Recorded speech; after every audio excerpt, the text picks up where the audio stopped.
Hello, everyone, and welcome to Tyranny of Dragons. I am Mr. DM, and with me, my amazing players. So, all right. The interesting things are afoot at the Circle K. So, we will be doing some quick announcements, and then we will jump right into game. So, first announcement for those who have not been here before, you can purchase inspirations for our character. Oh, we lost somebody. Who did we lose? Oh, we lost a match. There we go. We got Matt back. We're good. I was like, what happened? All right. So, as I was saying before, you can purchase inspirations for our players up to 3 times. By using channel points. And you can determine whether an individual gets those channel points or the group gets it. If the group gets it, they will decide amongst themselves how they are used. If you are feeling kind of naughty and you want to, kind of stir the pot a little bit, you can buy me an inspiration. It's a little more expensive because you will be definitely affecting the how the players are interacted with, depending on the situation. And we will see. And of course, thank you. Somebody already bought me an inspiration. Excellent. So we'll go from there. So use them wisely, but use them. And don't worry, if for whatever reasons those inspirations don't get used, you will have those channel points refunded to you by the end of the stream. Second announcement, once again, we have some wonderful merchandise in our merch store. I can't. Yeah, there we go. Jane is rocking the Amala t-shirt. You can kind of see the top half of that. I also have this wonderful mouse pad. I mean, look at this. It's just awesome. So again, it's kind of our way of giving back to you for all of the support that you've given us and shown us. Want to give you some quality items. And if you are a subscriber here on Twitch, tier 1 subscribers get 5% off their purchases, tier 2 get 10%, and tier 3 gets 15% off the purchases. Just make sure that when you do go into the merch store, you log in with your Twitch account so you can take advantage of those discounts. But if you are not subscribed to us, you can still purchase the merch there. Or if you're looking for a different thing to do, you can check us out on Patreon. In Patreon, we have different tiers, and in those tiers, not only do we give you a bunch of stuff, every 3 months, you get a brand new item that is exclusive only to Patreon. You can't even get it in our merch store. So check out our Patreon, see if that's something that interests you. But again, I can't stress it enough. The support that you give us just by watching is more than enough. Anything else is super appreciated. We love you for it. But again, this is just kind of our way to give back. And last but not least, once again, we have amazingly talented individuals playing this game. And you need to support all of their things. So during our break, you will see all of the amazing things that our players are doing, whether it's content creation, writing, voice acting, their own Twitch channels, whatever it is. Please support all of their stuff. They are amazing people. And I said it before, and I'll keep saying it. One of the things that I absolutely wanted to do with players and creators was showcase amazing people, all the amazing people that I know, and share them with all of you. So go check out all their things, support all the things. But if you're not doing that, what's wrong with you? Just come on, get it done, get it moving. Support all the things. But like I said, during our break, you'll see all of their amazing contact information, all of the things that they're doing. Please support. All right, and as you can see with the little froggy fill in there, we don't physically have a Gorple, but Gorple is here with us. He's he's on a voice channel, and he will be interacting with us until he can physically make it. The Froggy there is obvious. Yeah, there he is. So that's the Gorple stand-in until Gene gets here. But yeah. So I think with that is all of the announcements. So that just means that we get started on our next session of Tyranny of Dragons.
And we are back. So, I missed an announcement. So very quickly, for those who want to know what's happened thus far and don't know, there's been a major update to our YouTube page. And so we now have every single Lost Mine of Phandelver episode is up. So you can see where a number of these crazy lunatics started. And kind of origin of the Wizard Mafia. Because there is no Wizard Mafia. You all know that. There's no Wizard Mafia. No, does not exist. No. And all but the latest two Tyranny of Dragon episodes are up on YouTube currently as well. And a huge chunk of our Wildmount campaign is up as well. So I think, because we're currently on episode 50 for our, actually going, tomorrow will be 51 for Wildmount.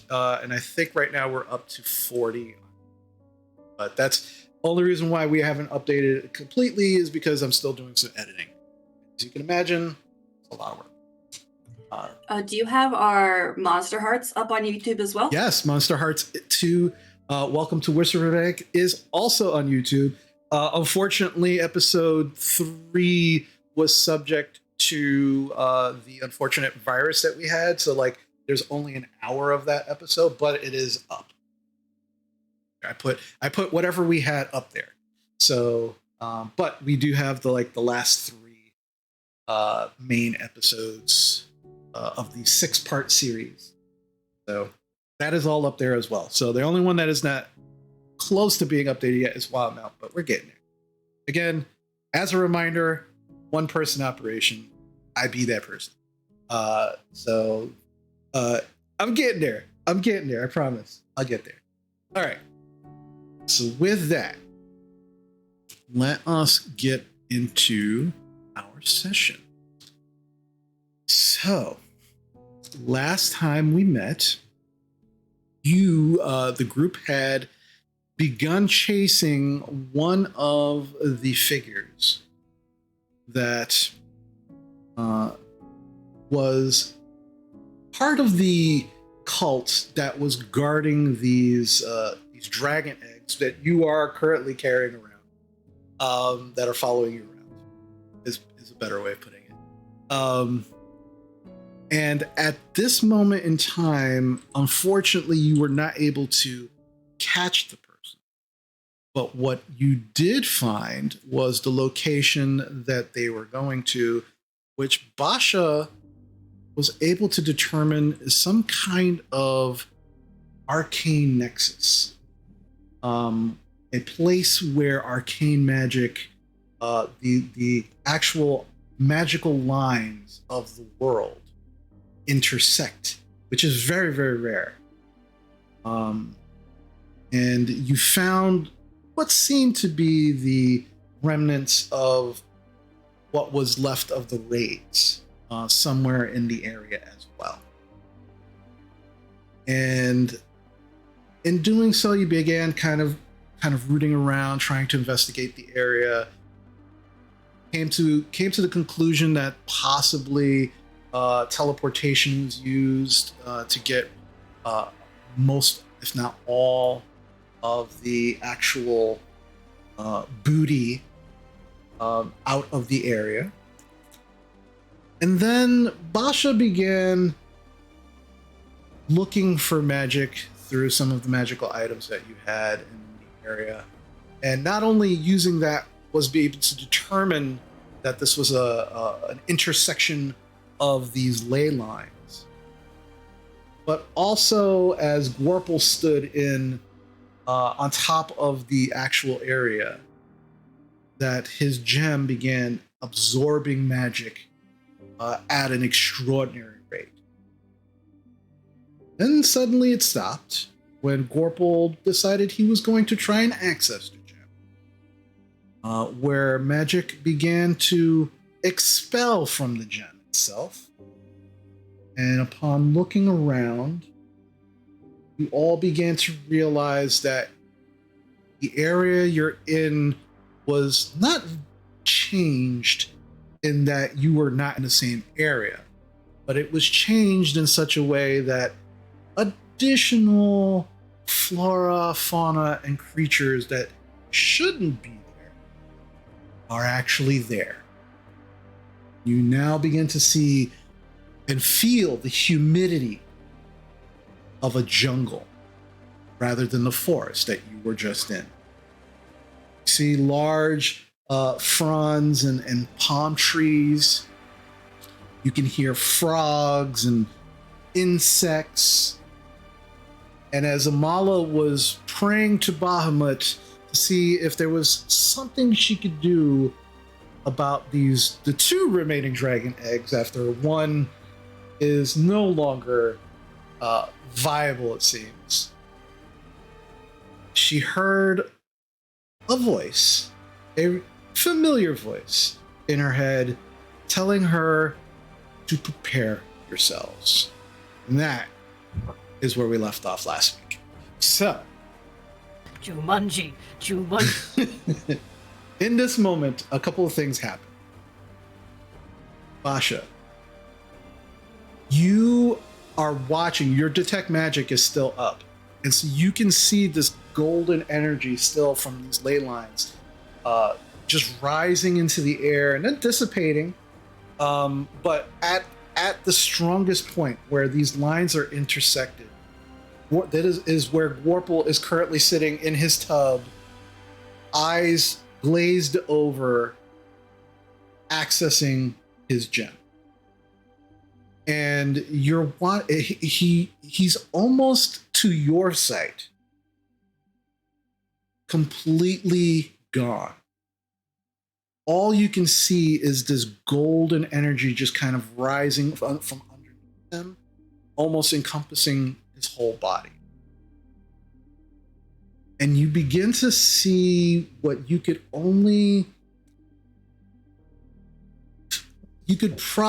see something that is a little disturbing, and as this beautiful, like to your eyes, again, it's beautiful, it's majestic, and now you're watching as it begins to almost like crackling rather than just this energy rising. It's starting to crackle almost like a short circuit. And as it does, there is a bright flash of light. Everybody except Gorple, because Gorple is in the gem at the moment. I need you all to make a perception check.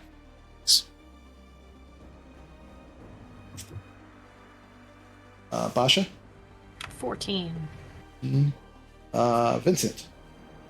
5. Vincent, you are standing next to Gorple as he's in this tub, and you're still trying to feel if you can absorb some of this magic. And you can, as I said last time, you can feel it kind of washing over you in this very like calming way. But unfortunately, you're not paying attention to anything as you're just like trying your damnedest to figure out how to absorb this magic. Amala, what'd you get? On that one for a 3. You're not only are you super focused on this dragon egg that you kind of had your hand on as you were praying to Bahamut, this voice that just kind of like boomed in your head, telling you to prepare yourself, has now got you worried, and you're just focused on that. Drovar, what'd you get? I mean, I was feeling bad about a 6, but I'm razor sharp tonight compared to everyone else. I figure Drovar's looking around, kind of looking at all the vegetation, everything, and thinking, I don't have that old axe. Yeah. So Drovar's focusing on the attack of the trees, wishing for his old axe hue. Basha, you see kind of on the edge where this intersection is. So just kind of give you perspective, where this intersection is. It's clear. It's clear, again, with your detect magic up. It's clear as day, this energy. But as the lines that are intersecting begin to leave that center part, they dissipate. You can't see them past maybe 100 feet. They seem to, the ley lines themselves are not really visible normally at all when you cast detect magic or any wizard. But in this case, because they're intersected, you see it. You see it without an issue. But about as they begin to kind of leave the center, they kind of dissipate and disappear. So it's not like you could follow these lines. You could probably try if you'd like to, but almost at the very edge of one of these lines, you see something that wasn't there before the flash of light. It looks like a pile of gems and coin. And it wasn't there before. What is this? What is that? Why? Does anyone else see that? I say, and I'm pointing over towards the gems.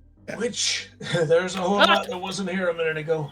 There's like golden gems. Tell me you see that. Am I imagining it? Look, no, don't go towards. It might be a trap, but you see it? I don't. Do I? Yeah, as she's pointing it out to you, yeah, you see this pile, and it's not like a dragon horde pile, but it's just like this small pile that was clearly not there before, and now is. No, I'm sure it's a trap. And Ball's gonna stand up and turn around and be like, all right, I think we are in pretty high right now. My god just told me for us to prepare. Yes, the magic... Yeah, the magic is short-circuiting, it looks like, or like, like buzzing around, because I don't know what short-circuiting means. Yeah. It's buzzing around Gorple. It's very strange, and I don't like it. Well, let's try to wake him up? Because this is, we're not in the world he went into, but we seem to be also in it, or something like it. Maybe we should either wake him up, or maybe we should drag the bath away from the center, maybe? Do you think that would help? You're the wizard. Right, you're the magic person. Oh, you're right. Why am I asking you? DM, do I think that would help if I dragged him out of the intersection? I mean, you're not sure if he's the cause of it, but it's definitely focused in the center. So it might help, you know. Would You like are me to move magic. him? I look at Vincent. I'm like, you are magic too. You should have opinions on these things. Well, here's the thing. Your magic is more, learned, where mine's born with it. What's Didn't your really gut tell you? study. Oh, my gut tells me we should wake Warple up and get him the hell away from this magical nexus. All right, then let's do that. All right. How did we come back from inside with the ley line? Do you remember? Not the ley line. How did we come jumped back in last terror time? into a pit. Yeah, that's right. We did, didn't we? Maybe All we right. can just.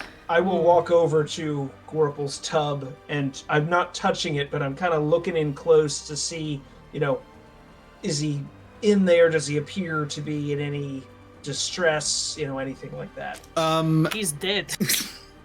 Sorry. Right, we can go then. So Start walking. just leave him in the tub. Keep walking. Chapter's over. And that's how we lost yet another. I'm telling you, you guys are the ship of Theseus. Eventually, it's not going to be the same group anymore. No, Doesn't work. We Drovar. haven't named our group yet. Yeah, Drovar, make an insight check. Insight. Ooh.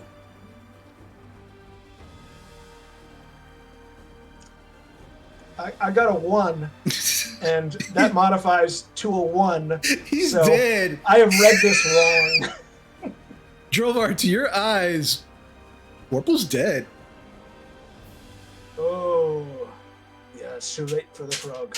No, look. Last time we figured out our souls come out when we go into a gem. So his soul is inside gem. That's what's happening. So yes, he looks dead. I don't mean he actually dead. I mean he kind of is. Right, but Anyway. okay, how are we going to get in there now? Because he did a thing, and we went in, and he didn't. Now he's in there. We can't go in after him. Wait. How dead is he? Because I can fix dead. Okay, Really? He's in not dead. pull up one limb, and does it just like flop back into the water? Oh, okay. Drovar, please make me a Constitution saving throw at advantage Now, Oh no. let's see. because it is a Dex- poison effect. Oh, poison. Okay. Yeah, I got advantage on that. Yep. So, Constitution. Yeah. You said. Yeah. Okay.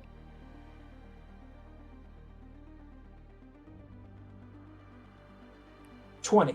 Oh yeah, yeah. You can feel the tingling of the poison, but you release his arm in time. But yeah, you lift his arm and it just flops back down into. But you realize that his skin is still moist, even the parts that are not in the water. So while he looks dead, his body's definitely not showing signs. Okay. So yeah, I kind of shake my hand off. It's like, oh, Bolshek would have tried to bottle that. Oh, Bosh, yeah. where are these ley lines? I start like pointing, like I start like walking over what I can see of them, if I can still see them. Like Right. it is here and here. Yeah, you have But probably we- 5 but- more minutes on your detect man. He put his tub like right at the X, didn't he? Yep. Yeah. It's like Yes.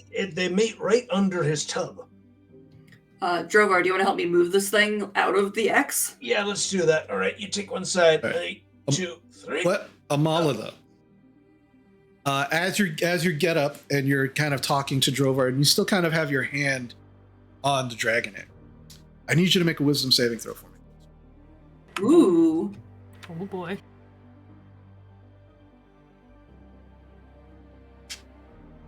16? Okay. As you get up and you're talking with Drovar and Basha and Vincent about the situation, and you're getting ready to go over to Gorple's tub to move it with Drovar, immediately your brain is hit with a number of visions. And as you, hey, we got a Gorple back. Sorry. There we go. So as you're standing up and you're touching this egg, your mind is assaulted with these pictures and visions that are just kind of just inundating you in this moment. And thankfully, you're not knocked off of your feet at the force of this, but you almost are. And as you're trying to kind of concentrate on what you're seeing, the first flash, you see cultists in this rocky area. You're not familiar with the area, but you watch as there's at least 24 of these cultists that are just kind of digging. And they're just like breaking up rocks. Some of them have pickaxes, some of them have shovels, and they're just digging. And it's an open area. It's not inside of a mine, thing of that nature, but it's just, it seems to kind of like speed up. And then another flash. And this time in the same area, it is now dug down very, very deep. And you can see 2 cultists kind of waving to the others at the top of this at least 30 or 40 foot pit. And you can hear them, "We found them! We found them!" And as you look down to see what they're talking about, you see 3 eggs. They are not black. They seem to be this grayish, almost ivory color. It speeds up once more. And then you get another flash. And you watch as this large black half dragon with this massive great sword, also wearing a mask of black that looks like a black dragon face and long purple robes, just kind of shouting orders. And you hear this half dragon. "We must prepare the shrine. I know the perfect place. We will bring these eggs, and they will be hatched to the glory of Tiamat." And you see the eggs being loaded on a cart for transport. Still not black. This grayish ivory color. You see another flash forward. You see these eggs being set up. And now the area looks familiar. Looks like where you found these eggs. And you can see the very tips, the very tops of these eggs are beginning to take this black dragon scale type color. But the rest of the eggs are still that kind of ivory gray color. And then your vision comes back, and you're just kind of standing there, kind of rocking back and forth slightly with your hand on the egg. And as you look down at the eggs that are still mostly black, you realize that ivory gray color is at the very, very bottom of these eggs. Right, 2, 3. Come on, stay with me now. Are you ready to lift? Yeah, give me just a second, Drovar. All right. Vala's just gonna like shake her head, look the eggs over once more, and then walk over to Drovar, looking kind of like distracted and out of it. You all right, Les? I believe I know where the eggs came from. I'm not sure if there are any more. And I think we are able to change them. Maybe. But right. first let's get Corporal out of Yes, out of please this. hurry. I don't know how long this is going to work, and I'm afraid that like if it keeps going, something bad will happen. All right. All right. 3, But I told you so. Sorry. 2, 1. Thank you. All right. Yeah, and without any issues, you're able to kind of lift it up and move it over to the side. As this is going on, Corporal, you feel your soul being pulled as normal when you've gone into the gen previously at great speeds into the gem. And you feel yourself stop. And as you open your eyes and you look around, you see this great torrent of storms throughout the area. There is just lightning, thunder, rain, black, thick clouds swirling all over. And in these swirls, you see the spirits of the creatures that you know are these creatures of Chult. But as you enter, you see one of them try to detach itself from the tempest above you and start making its way towards you. I need you to make a wisdom saving throw. It's a 9. You have group inspirations if you want to use them. If people want, that's cool. I'll do it. Go forth. Sure. It's also a 9. Ooh. All right. So as you see it, you recognize it as Teague. And you watch as Teague is trying to come towards you. But unfortunately, seems this tempest is too much. But he's still trying to come towards you. Is there anything that you want to try to do to help Teague reach you at this point? Could I attempt to create a connection between us by expending a use of Beast Bond so that we are linked? Yes, absolutely. I will say for that, also roll a wisdom check at advantage.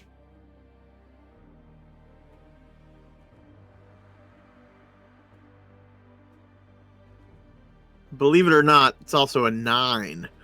Wow. All right. Wow. So you begin focusing, and you feel the bond that you have with Teague connect. For some reason, it's not as strong as it normally is. But you do watch Teague begin to actually break free of some of the black clouds and get closer and closer. And at this point in time, Teague is probably maybe 40 to 50 feet away from you, just coming down from the clouds. Can I try to climb up toward him on one of these larger trees? Sure. I know it's a windstorm, but Yeah. I figured that if I could touch him, I might be able to pull him back. So yeah, absolutely. I will climb. Okay. Yeah, and you can see the trees are swaying violently back and forth, but you begin climbing and climbing, and as you kind of get to the very, very top, you see that you have to crawl out onto one of the branches. I need you to make a dexterity check at advantage for me, because you have the Beast Bond.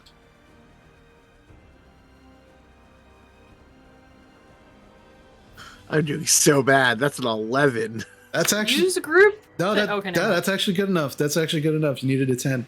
Also, to give you an idea, Gene, both John and I have rolled nat ones already. The highest I think All I right, rolled was a guys, 14 we should get today. into as many combats as possible. Yes, Let's as see what many happens. immediately. My highest roll has been a 4, so I'm not doing much better.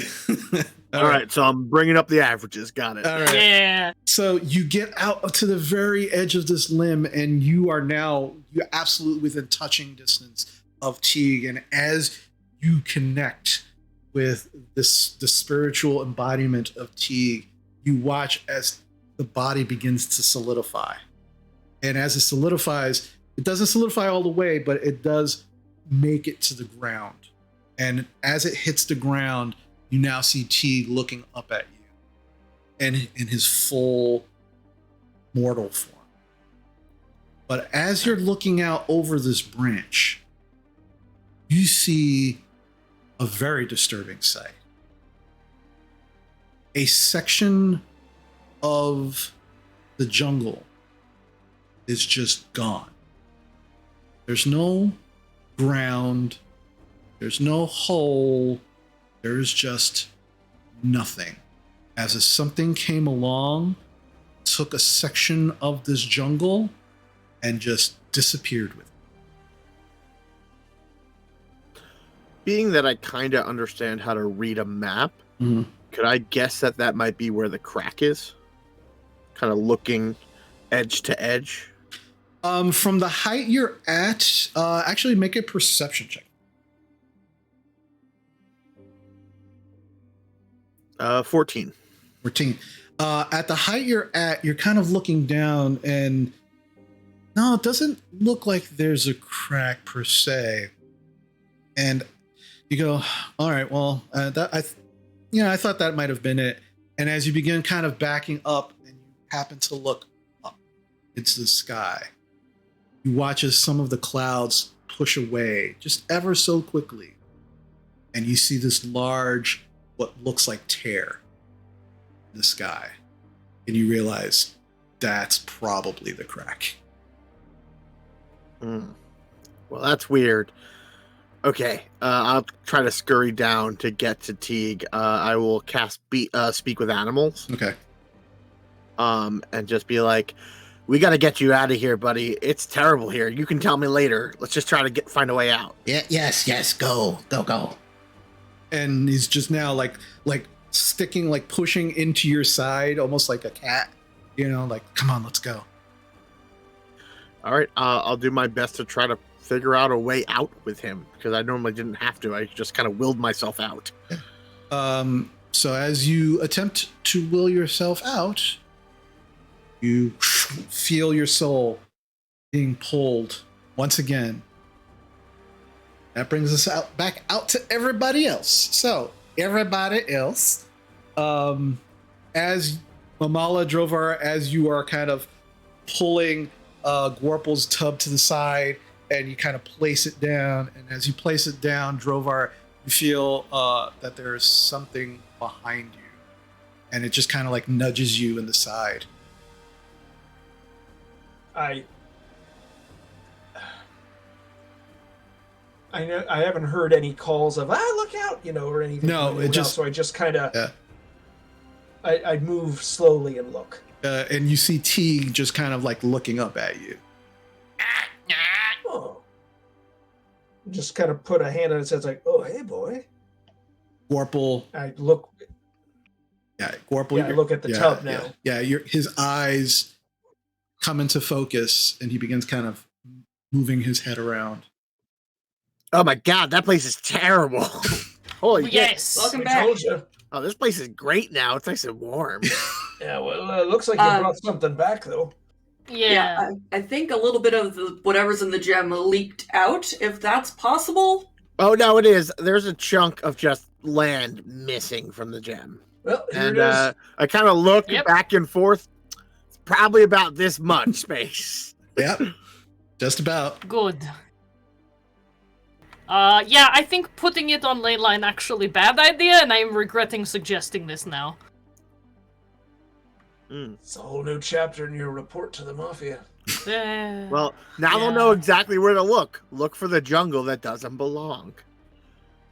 Well, I see that you have Teague. Oh, yeah. Yeah, I was going to ask, what is this thing? Oh, yes, Teague. Right. It's a natural beast from Chult. It is like his pet, but like it is smarter than pet. Kind of like your familiar, kind of like your pet. No, it pukes acid on people, so don't look jaded at us, buddy. Yeah. It's a Deinonychus, I think is what you call it in comics. Yeah, you call it in common. I don't know. I just call it Teak. But he is one of my bonded companions that the gem generally held, and I'm not going to let him go back in there because it's terrible in there. Also, I'm going to spend like the next 10 minutes just getting filled in on what's going in on there. You don't have to worry about it. So he's going to screech at me a bunch and it'll be fine. Okay.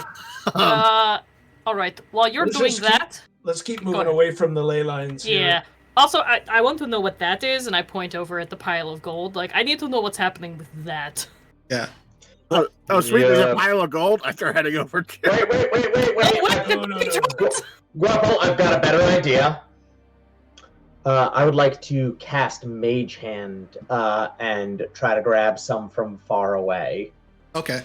Good plan. Smart plan. Okay. So you cast Mage Hand, and as you float it over to this pile, and you're not, if it's probably about 30 to 40 feet away from the group itself, and as it floats over, it kind of goes down onto the pile, grabs something, and you begin floating it back.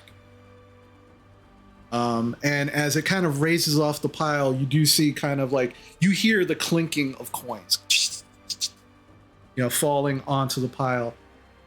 And it's grabbed something kind of large. But not heavy, because otherwise the mage hand wouldn't be able to grab it. But start pulling it over, and there's something falling from it. And you're watching it as it comes through your the rest of your group. Some kind of liquid is just dripping from it. And as it gets closer, you realize that your mage hand is carrying an arm.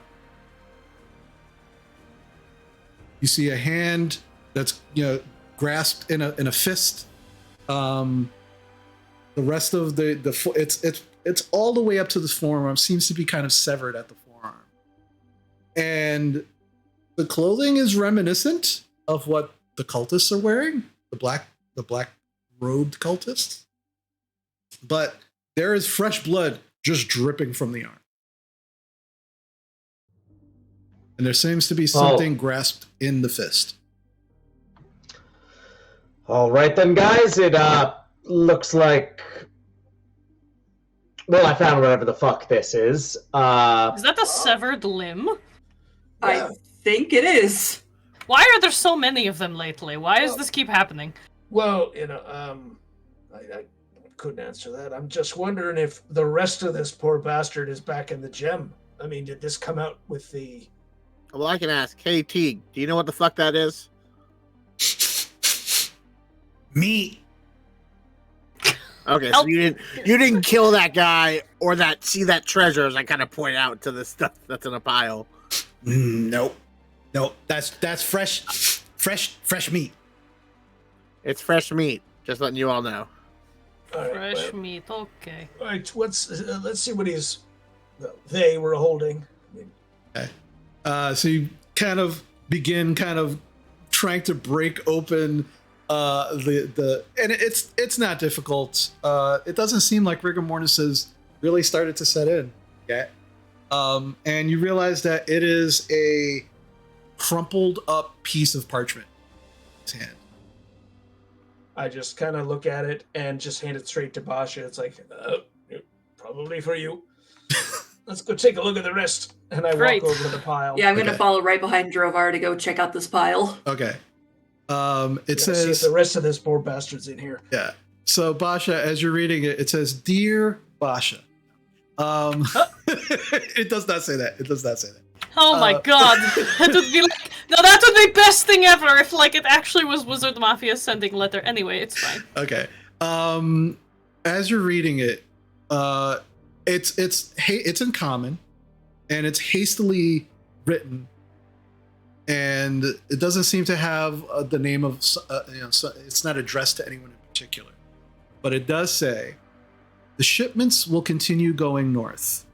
The magical items are unstable within the nexus, so you will take the rest of the shipment via caravan. Pick up supplies and any extra mercenaries out of Baldur's Gate. Do not draw attention and do not fail us. Praise Tiamat. Great. I hand it over to Drovar. Well, look at this. Right. So, what's the nexus? I think it's probably this, where we are right now. So the magic items are here? No. I believe... did you read that note out loud? Yeah, I'll read it out. Yeah. All right. If I'm not mistaken, the explanation is stating that a number of the magic items couldn't travel through the Nexus due to the less than stable magical conditions here. As a result, They're being transported on foot while everyone else teleported somewhere. Meaning we have a lead. We head north, we cut them off before Baldur's Gate, we take all their magic items, and use them to kill the rest. That sounds actually like a good idea. To be fair, Hank back. Might get the cart back. that also means Oh, that Hank. Hank and the cart are probably with the caravan because that's a magical cart. Yeah. Well, that's good. We can get Hank back. I've missed Hank so much. And my He's gonna be Bahamut shield is in that cart as well. Yes. It'll be nice to have yes. my regular shield back. Why you don't like using the shield of a person who I murdered? I mean, it's fine, but I'd rather have mine back. I will be fair. honest, that's a shield for the other team. Either those guys kept it closed to do something to it, or they destroyed it. I mean, it was under everything. I made sure of it. It was covered, so hopefully they didn't go through everything. Let's hope so. But I can't wait to bash them in the Somebody gonna face do inventory with on this Bahamut. stuff. Great. All right, So- let's see. Let's see the rest of this dead guy's here. I disinfect it before you picked it back up, just saying. Thank you. All right. Okay. So, is there more of this of the arms owner? Yeah, I'll go look at the gold too. I'll Alright. go over, like, So you go over to the pile, and there is a pile of, you see, silver, gold, platinum. There's a couple Ooh. of gems. But interestingly enough, around the edge of the pile, a number of the coins are not whole. They seem to be kind of sheared. Okay. Ooh. I know what it is. Drover's like, oh, what did they do to the coins? Oh. They ruined them. They were perfectly good coins. Well, Maybe no, they. they're fine. It's just they're fine. They're just something cut through it. Oh. That's perfect. Like cut. like a sword cut through it? I mean, there's no marks on it. It's just it ends right here. Same. I don't like that. I want to go over to the arm of the guy. Mhm. And how was it removed? Does it look like a bear ripped it off? No, it is cleanly sheared. Just a perfectly smooth. It's like, Yeah, it's at an angle, but it doesn't look like it was cut by. If it was cut by a weapon, it was the sharpest weapon in history. all right, Drovar is insufficiently experienced to go with the theory that the player has, so I will just kind of go, huh? Yeah, the What? player knows also. Yes. How does teleportation work? DM, what can I explain about teleportation based on what I know? Roll an Arcana check for me. Yay! Can I roll one as well? Sure. Yeah. Oh, that was animal handling. Ignore that, please. While this is happening, DM, I am like stroking Teague, resaddling him, and just kind of listening to him tell me what the fuck is happening, what he knows is happening in the gem. We don't have to RP it. I'm just letting you know that for 10 minutes, I'm not going to waste the time. I'm going to be like, oh, okay, tell me everything you know. Gotcha. Okay. Well, you see, magic goes off, and 1 second you're one place, and the next second you're at another. What'd you get? Allow me to go into a more detailed description as I roll a 24 Arcana. What did you get, Vincent? 10. Yeah. That's about all you know about teleportation, Vincent. Basha, you do know that there are a number of different ways to teleport. Some powerful wizards are able to just simply teleport with large groups of individuals, and they can, if they know the place, there's a better chance of getting there in one piece. But if they don't know the place very well, sometimes accidents can happen. You've heard, during your time in school, you did hear crazy things of people being bounced around inside solid objects until they reappeared a bloody mess. Some of them dead, some of them missing body parts, and this sounds like this could possibly be that. But one of the other ways to teleport is using a circle, which you do have evidence of at this point. But you've never heard, circles are the safest way to teleport because you know the destination, there's usually a glyph involved that kind of gets you there safely within the circle. So you're kind of unsure, given the evidence that they did use a circle, why someone's arm would be sheared off. Then take into account the weird buzzing of the Nexus magic that's happening. And that possibly has something to do with it. Well, my theory is based on letter that we received saying that the magic was unstable and seeing the buzzing that was happening when we were trying to help Gorple's gem. He is right, what Vincent said about how teleportation travel works. But typically circles are supposed to be, like, safe. Like, you know, like, everyone just kind of uses it to get around. Like, you don't have to be magic as long as you, like, have the glyph and everything. So, like, that, I point at the arm, does not usually happen. But if it is unstable, like the letter said, maybe it is causing problems, because other forms of teleportation that are not circle are dangerous, and things like that do happen, where, like, people die and bad things. Oh, yeah, okay, wait one second. I also have a theory. Okay. What happens if that dude who was running away was really rushing the job and the guy just wasn't quick enough to get inside? And so there might have been a vanguard with him. We saw that flash, a few minutes before we got there? What happens if that guy's just really unlucky? Okay, I'll go with that for a second. I'm looking at sort of the way this is all, like, the pile of stuff, and some of these are cut up. Does it look like it was a pile of coins that the sort of the blade went through?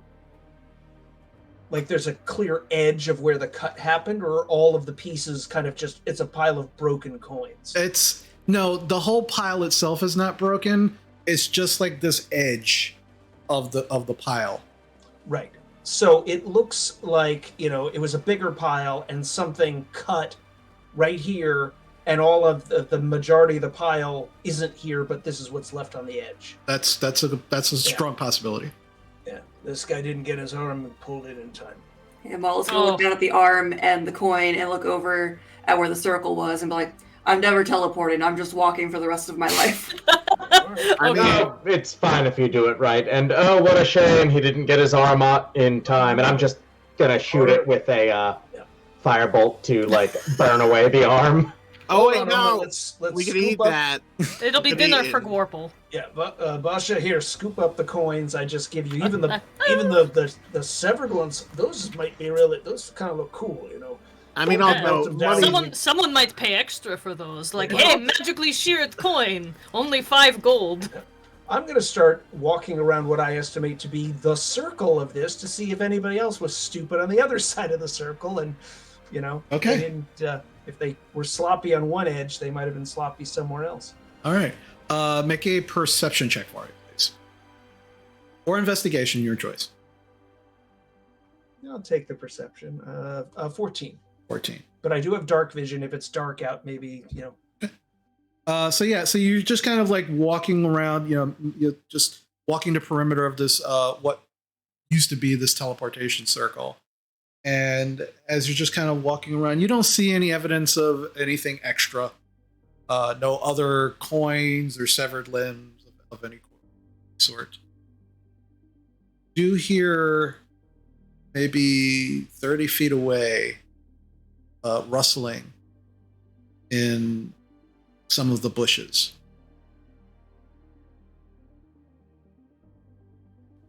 Okay, just kind of, and I look back at the group. It's like, we got movement over here. Right. Oh, uh-oh. Okay.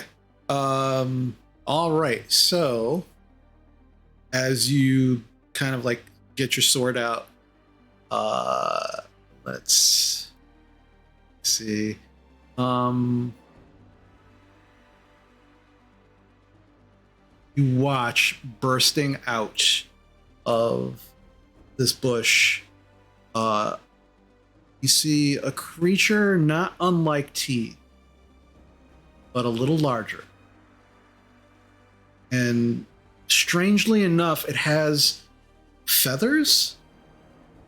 It's covered in these kind of blackish, purplish feathers, and it looks somewhat sickly.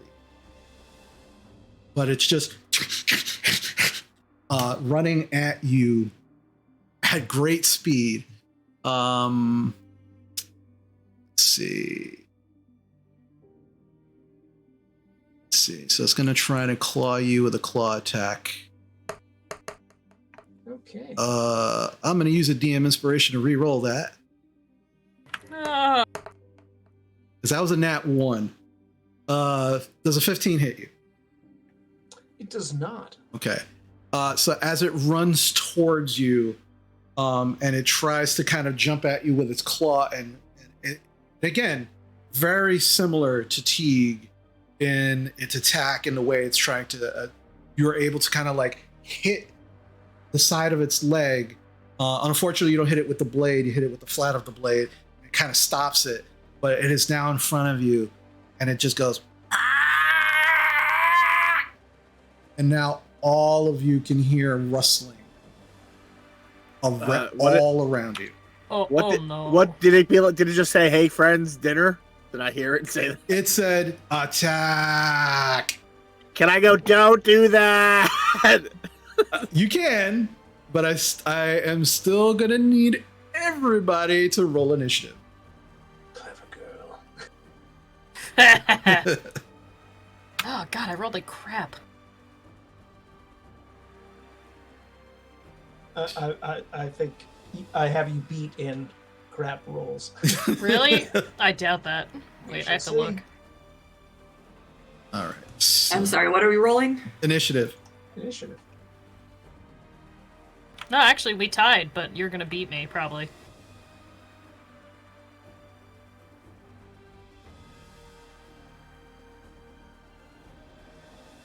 All right. So.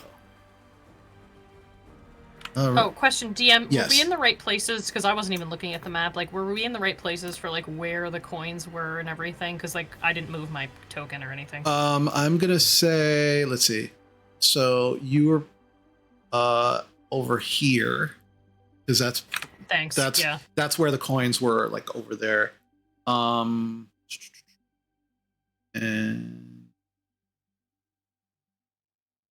Rovar was walking a circle.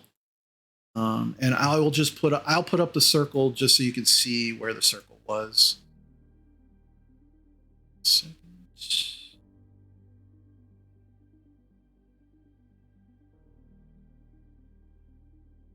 Okay, so that purple, that was what the circle was, and so you're actually a little closer. You're like right there.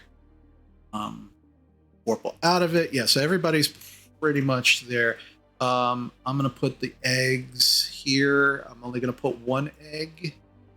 Actually, just 2 eggs. I could put 2 eggs. Eggs there. And yeah. So I will say, yeah. So Warple's there with Teague.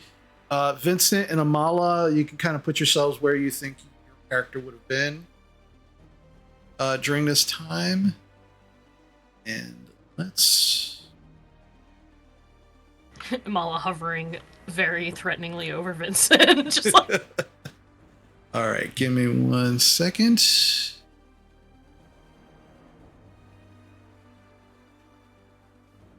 Okay, I just need to fix something real quick. I apologize. How dare you? I know I'm a monster. I was gonna say, I'm gonna run really quick and be right back, but I rolled a 3 and I have a 0 deck, so I probably go after Drovar regardless. Okay. So I'll be right back. I got everybody's. Okay. So, all right, give me some seconds. I apologize.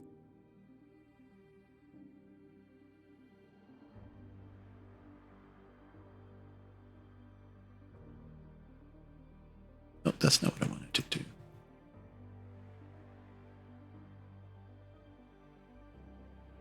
Oh, it's a little weird now. Okay. I'm sorry, everybody. All right, so initiatives. I got everybody's initiative. I just want to double check. Sometimes it gets screwed up. Gorple, I got an 18 from you. Is that correct? Yep. Okay. Correct. Oh, why didn't Basha's not go through? Okay.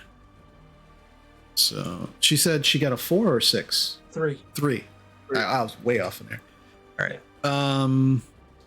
Drovar, you got a 3 as well. Yes. Amala, you got an 11. And Vincent, you got a 9, correct? Alrighty. Okay, so this is interesting. So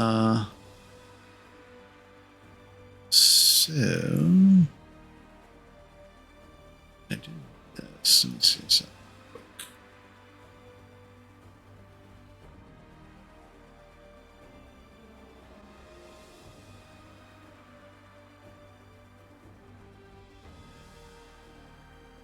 Oh yeah, that worked. That worked. Okay, perfect. Excellent. Oh my god, why didn't I do that before? Yeah, sorry. I'm marveling at something that I should have known how to do, and just realized how to do it, and that's going to help me out immensely. All right, so let's get the battle map up. That is what I was working on.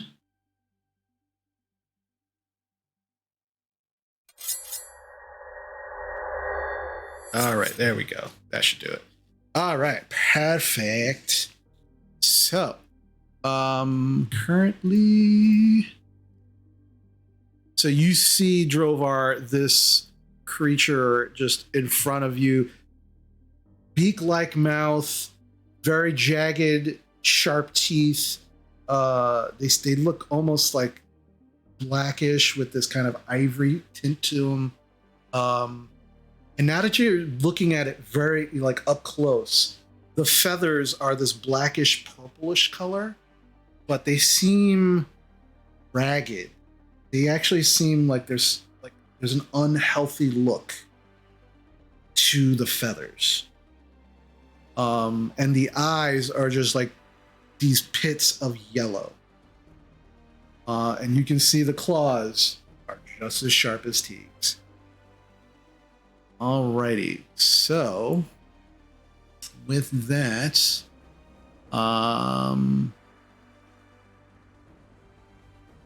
we have Gwarple. You're up first.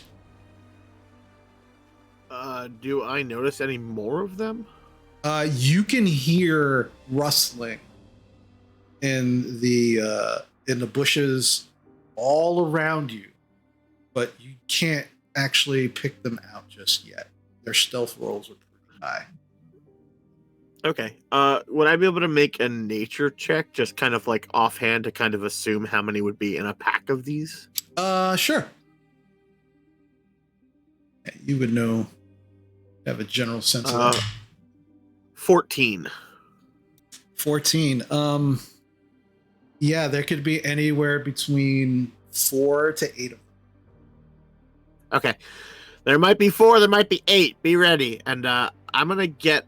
So, like, are the eggs sturdy enough to stand on? You can certainly try. I will not. I was just asking. So I will fire 2 shots at the one in front of Drovar. Okay, so let's get these all named up. Does AC 14 hit? AC 14 does hit. Ooh, max damage. 13 piercing, and I need a con save. All right, 13 piercing. And con save is going to be a natural 1. Oh, wait, actually, no, that's not a natural 1. That's a 19. It's a 19. I'll take my second shot. Okay, go for it.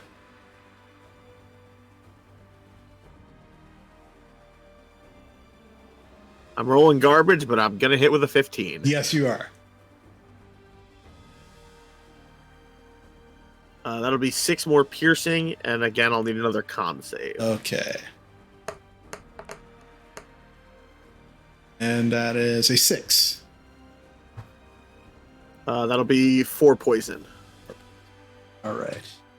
So as you let loose these 2 arrows, you watch as they just enter into the creature, and there is like a puff of feathers that actually, as the arrow enters the creature, these feathers just kind of like jump off of its body and just kind of like turn into this ashy dust in front of you, Drovar. And it seems to take all the damage. It's like, Warple, you can hear, fuck! I will also make it my favorite foe. Okay. So you will take an additional 4 damage. All right. And as it says, fuck! It falls over. And as it falls over, it literally explodes into this ash and dust. There's no adverse effect on you, Drovar, but it is disconcerting, to say the least. I go, that's weird, and I yell out loud, "Creatures of Chult, back the fuck off!" As I still have speak with animals. Actually, what did you bring back with you? I don't know. And I guess since we can't see anymore, Teague will move up with Drovar. Actually, no. Teague will move over to Basha to protect her. Okay.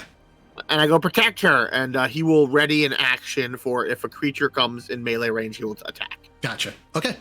No problem. All right, you can put Teague where you like. Yeah. All right. All right. It is now the creature's turn. And you watch as bursting through the brush all around you. You see 1, 2, 3, 4, 5 of these creatures just come running out. The first one that comes out and is going to rush Amala. And its first attack is going to be claw attack.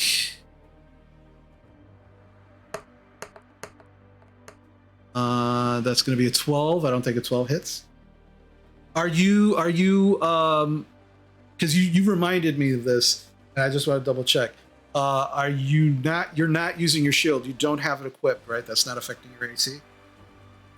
I have a shield. I don't have the Bahamut shield. Okay, that's what I want. She has my shield. That's right. Because I don't have it anymore. The turtle shield, right? Okay. So it tries to attack with its claw, and it does not get you. It has multi-attack, so it will try again. Are you kidding me? That's a nat 1. And now it's going to try and bite you. Wow, what is with these shitty rolls tonight? That's a 10. Right? Wow. At least everybody's doing bad. Yeah, it's like spread across the board equally bad at least. Yeah. Coming out right behind Teague is another one. And will go right at Teague as Teague placed himself literally in between him and Basha. So multi-attack, claw first. First claw. Will Teague get his reaction as it appears? Yes. So you can do that now. AC 20. Does hit. And it will take 8 slashing. 8 slashing. All right. Yeah, as Teague's claw just slashes across, another puff of feathers just go flying. And as they kind of detach from the creature, they just, again, turn into this like black ash. All right. Okay, so now it will... its first attack on Teague was not going to hit. That was an 8. Second claw attack. That's going to be... Oh, come on! An 11. And then we'll try to bite Teague. With a 14. That will also miss. Okay. Yeah, he's so. The one that it's attacking Teague, you hear it. Traitor! Traitor! Oh, they know Teague, by the way. They're not friends. They work in the same place, but they're not friends. All right. Noted. So another one comes running out and rushes at Vincent. Fuck you, shield. It's just running straight at you. It will jump at you and try to claw you. Does a 16 hit? It would, but like I said, shield. Okay. So so what's your AC total? 21. 21? Okay, gotcha. All right. Wow, that would have hit. All right. So as it just jumps at you, you watch its claw just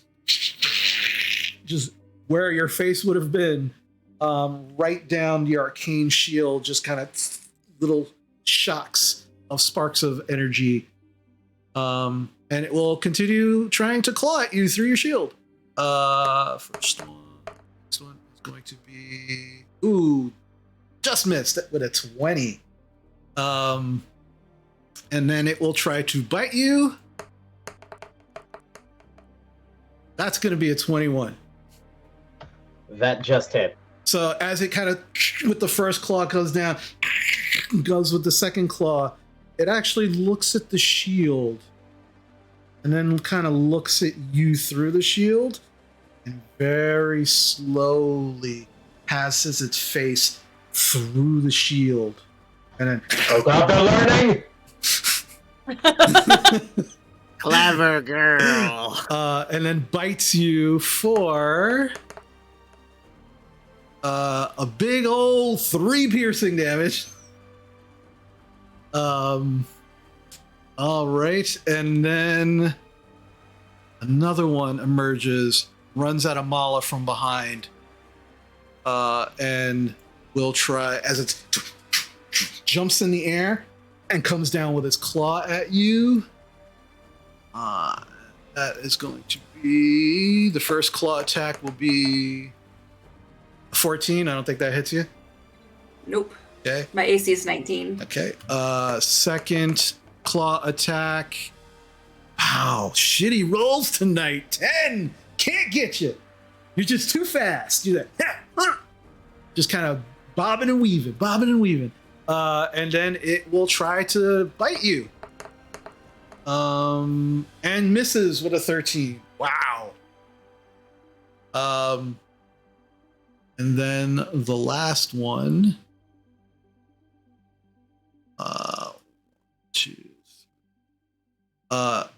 Runs towards you, Gorple. And will try to take an attack on you as it jumps. And you've seen this attack before. You know what this means.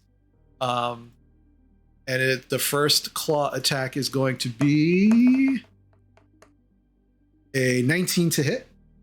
That will hit. I need a strength saving throw for me, please. I need a con saving throw, please. Okay. It's touching me with its skin. It's foolish. Con saving throw is a dirty 20. It's good. I got an 11 strength save. Okay, you are knocked prone. No. As it comes at you, claws at you, and the hook of the claw just hooks into your skin and drags you to the ground, pulls the claw back, and goes to claw you again. Has advantage because you are prone. How much damage from that first attack? Oh, I apologize. That is going to be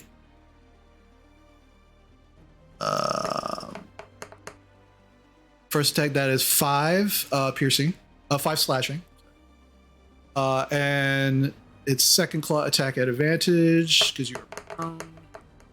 That's going to be a 21 to hit. Big hit. You will take 5 slashing damage. I need another con save. Yep.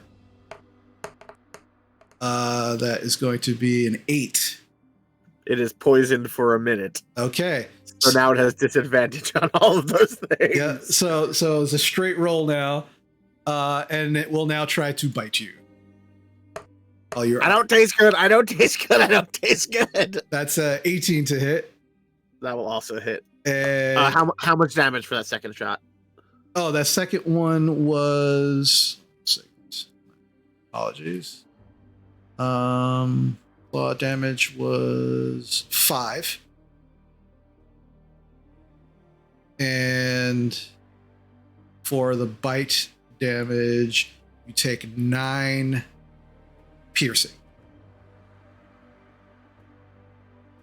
And it is just like it's like and the rest of you can just see this creature like bites into Gwarple, releases, and is just kind of continuing its assault while Gwarple's on his back trying to defend himself. All right. And that was all right. That was the whole troop. So next up we have Amala, and Vincent, you're on deck. All right, my first attack, I'm going to go for Bobby in front of me. Bobby!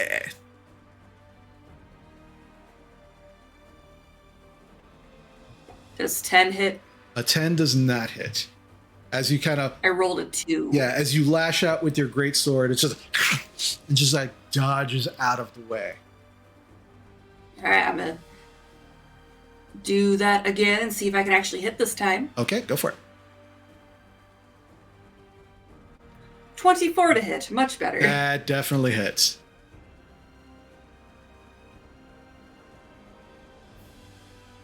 That is 14 damage on Bobby. All right. As you slice into Bobby, like, and feathers fly and turn into ash as they dissipate in the air. Still standing. All right, well, that is it for me. I'm going to stay here and try to fend off these 3 around me. All righty. Good to know. Good to know. All right, Vincent, it's your turn. Basha, you're on deck. All right. Quick question, because I'm not certain on the rules on this, and if you don't know, I'm just not going to do it. Okay. Am I allowed to apply sorcery points to a spell that I have in an item? I'm going to say no. All right. In that case, I'm just going to yell out to the group, I hope you're all wearing those necklaces that we stole, because I'm about to make it very difficult to see here. And I'm going to activate my Ring of Fog Cloud. Okay. What is the radius on that again? 20 feet. Yeah, that's big. Ooh. That's a big ass radius. And it's centered on you, so Correct. let's get that up. Make it nice and gray.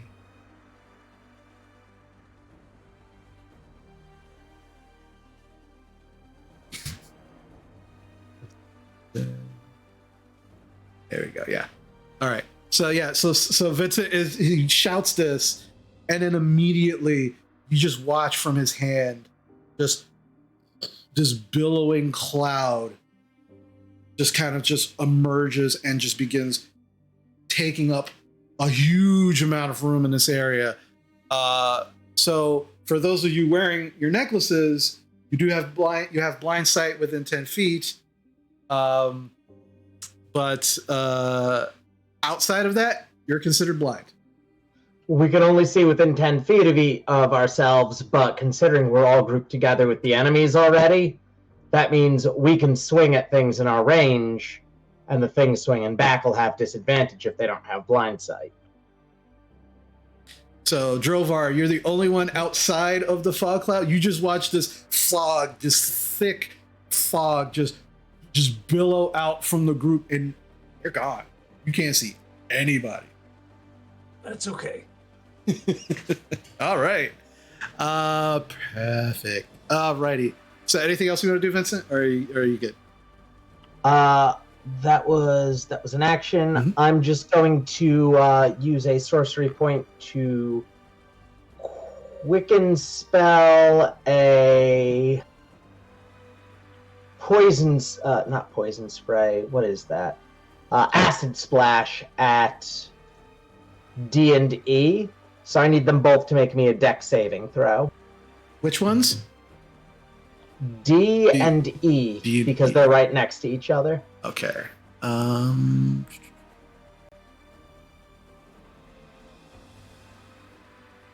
So that's going to be D gets a 21 Passes. and E gets a 12. Fail. Okay. So E takes 7 acid damage. Okay, E takes 7. Okay. And that is how I end my turn. All right. Excellent. So yeah, quick thing. Thank you to John for that. You can use a sorcery point for items. So if you'd like to, Nope. I'll worry about that in the future. Okay. But thank you for that, John. Okay. Yep. From the lips of Jeremy Crawford himself. Jeremy Crawford. Yeah. He has spoken. Look, this character's entire concept has been me looking up Jeremy Crawford quotes to see if Right? what I'm doing is legal. Oh. Well, that's good. That's good because I'm also learning sorcerer as we go along. So I will definitely never say, like I said, no in this instance, but I was going to look it up over break. But thanks to John, I didn't have to. It was my instinct as well. I was like, it doesn't feel like it, but I've been wrong about this before. Yeah. I'm just looking. So thank you, John. Alrighty, so that's Vincent's turn. Basha, it's now your turn, and Drovar, you're on deck. Can I sense where C is despite this darkness because of the necklace? Yeah, it is within 10 feet of you. So Great. you can sense two creatures in front of you. So yeah, so Basha's gonna, flare her spellbook and raise a hand, and I'm gonna cast Firebolt at this guy. Okay. So that is Charlie. 16 to hit. 16 does hit. It will take 8 fire damage. 8 fire damage. Basha's like, oh, they're everywhere! It's like, ah! All right. Anything else you want to do? No, I think I'm in a good spot because I got Vincent behind me and I've got Teague in front of me, so I'm just gonna do that. Alrighty. Good to know. Alrighty, Drovar, it's all you. Okay, so the fog cloud comes up. It's like, well, let's see if these necklaces work. And he bounds in there, and they do. Yes, they do. You can. So he's gonna go there. Okay. And go for Ferdinand, who is savaging Gorbel on the ground. It's like, oh no. Yep. Oh my god! All of my blood, all of it. Ah! Yeah. Now we're in the fog cloud, so we can see them. Do we get advantage on them, or that? Do I need to go reckless to get advantage or not? In this, it essentially, as long as they're within 10 feet of you, normal battle rules. It's just normal. Yeah. Okay, I will go reckless then to get the extra chance to hit him. Okay. So yes, I will unload on Ferdinand. On Ferdinand. Kill him. Poor Ferdinand. Poor savaged. He's just trying to make friends with Warple. 15. 15 does hit.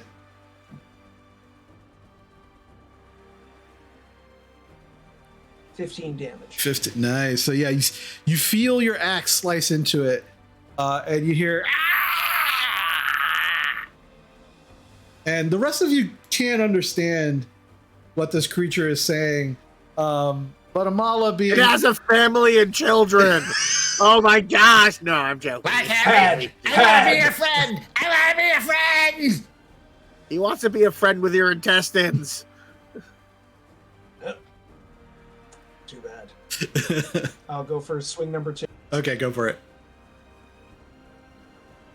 All right, there's a 27 to hit. It absolutely hits. Another 15. Another 15. Yeah, this time as your axe hits it, It goes halfway through, and then you feel no resistance halfway through your swing. And you don't see it, but you imagine that it probably... Right. I just don't sense any object or creature there anymore. Not anymore. It is completely gone. All right, got the one on Gorp. Oh, thank you. Wow. Right, get up. Come on. Alrighty. Anything else you want to do, Drover, or that's it? No. I mean, my ancestral spirits are swirling around, but nobody can see them. So. Gotcha. And all right. I haven't hit any of the other ones, so they're not affected at this point. Gotcha. All right. So with that, top of the round, Warple, you're up. I stand up. And then I go, thanks, Drovar. And I will fire 2 shots at B. Go for it, yeah. Big hit with a 26. Definitely hits. That'll be 13 damage. I need a con save versus poison, and he's my favorite foe. All right. You feel the essence of this creature disappear as your arrow hits. Bobby had already taken some damage. Oh, that's cool. All right, then I take my second shot on Evelyn. Evelyn, I just want the eggs. It's actually what you hear. Oh, that's weird. AC 24. Does hit. He will also take 13 piercing and has to save versus my poison. All right. The con save is going to be a big fat 9. That's a big fat 5 poison. Evelyn is like, Also, I'll spend my last favorite foe. He's also now my favorite foe. Right. So takes an extra what? 3. And as Evelyn is screaming, her essence is gone. No one can see it, but there's a big frog smile as I'm like, feels like home. It's like, I got you, Amala. And I go, Teague, I know you can't see. Try to kill that thing. Okay. Teague, amongst all of you, is the only one who does not have blind sight. Well, I have an extra necklace, but I did not specifically say I was putting it on him when I resaddled him, because I would have, but since I didn't say it, I'm not going to do it. I'll allow it. Because you did say you were re-equipping him and doing all that stuff, so I'll allow it. And I specifically took an extra one. Cool. Then Okay. Teague will attack normally. Okay, perfect. I just imagine Gorbel being like, "Oh boy, here I go, killing again." Yeah. Well, killing dinosaurs is really the key here. AC 18 for Teague. Yes, absolutely hits. In a warm, muggy environment. Teague will do 6 slashing. 6 slashing. You hear again. Traitor. Still up though. Still there. Okay, that's it. I'm done. All right. Good turns. All right. It is now the creature's turns. So who do we have left? We've got Dilbert and Charlie. Oh, Dilbert's got like, who does he want to attack? All right, I'm gonna roll a d6. 1 to 2, it's Basha. 3 to 4, it's Vincent. 5 to 6, Amala. So who do we get? That's a 6. Dilbert's gonna go after Amala. All at disadvantage. First claw attack. That's nat 1. Definitely does not hit. Yeah. Second claw attack. That's a 14. Does not hit. And the last bite attack. That's an 8. completely misses all of the attacks. You do hear like right by your face, but does not hit any of them. All right, and then Charlie. Yeah, Charlie's just gonna try to attack Teague. All at disadvantage. All right, so first claw attack on Teague at disadvantage, misses with an 8. Second claw attack misses. Ooh, does not. Oh, even at disadvantage, 19. That will hit. All right, so Teague will take 5 slashing damage. And then it will try to bite at disadvantage. Yeah, that misses with a 6. So I only took one of those attacks. Teague looks almost as healthy as I do, but not that hurt. Gotcha. Alrighty, good to know. All right, so with that, Amala, you are up. Vincent, are back. Perfect. I'm going to slash at Dilbert with my S word.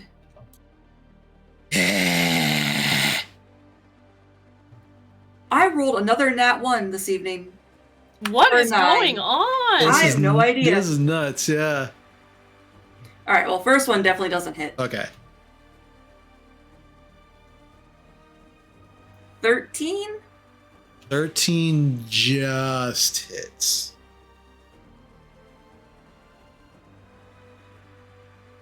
That is 12 damage. 12 damage on Dilbert. You hear as it starts growling at you. Can't see it. Oh, it's so mad. It's like I can't even repeat what it's saying. It's so mad. Good to know, Gorple. All right. Do you want to move? Do you want to do anything else? Hold on. I'm just gonna move up there. That way it won't try to move forward to go after Gorple or the eggs. Gotcha. All righty. So with that, Vincent, it is now your turn. All right, I'm going to turn and look at Dilbert Mm-hmm. and action. What is that bonus action called again? I'm going to bonus action Hexblade's Curse it. Okay.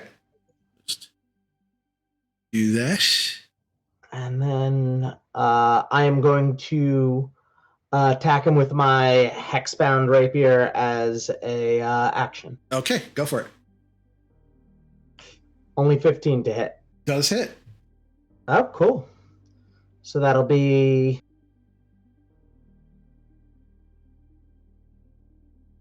hold on, that's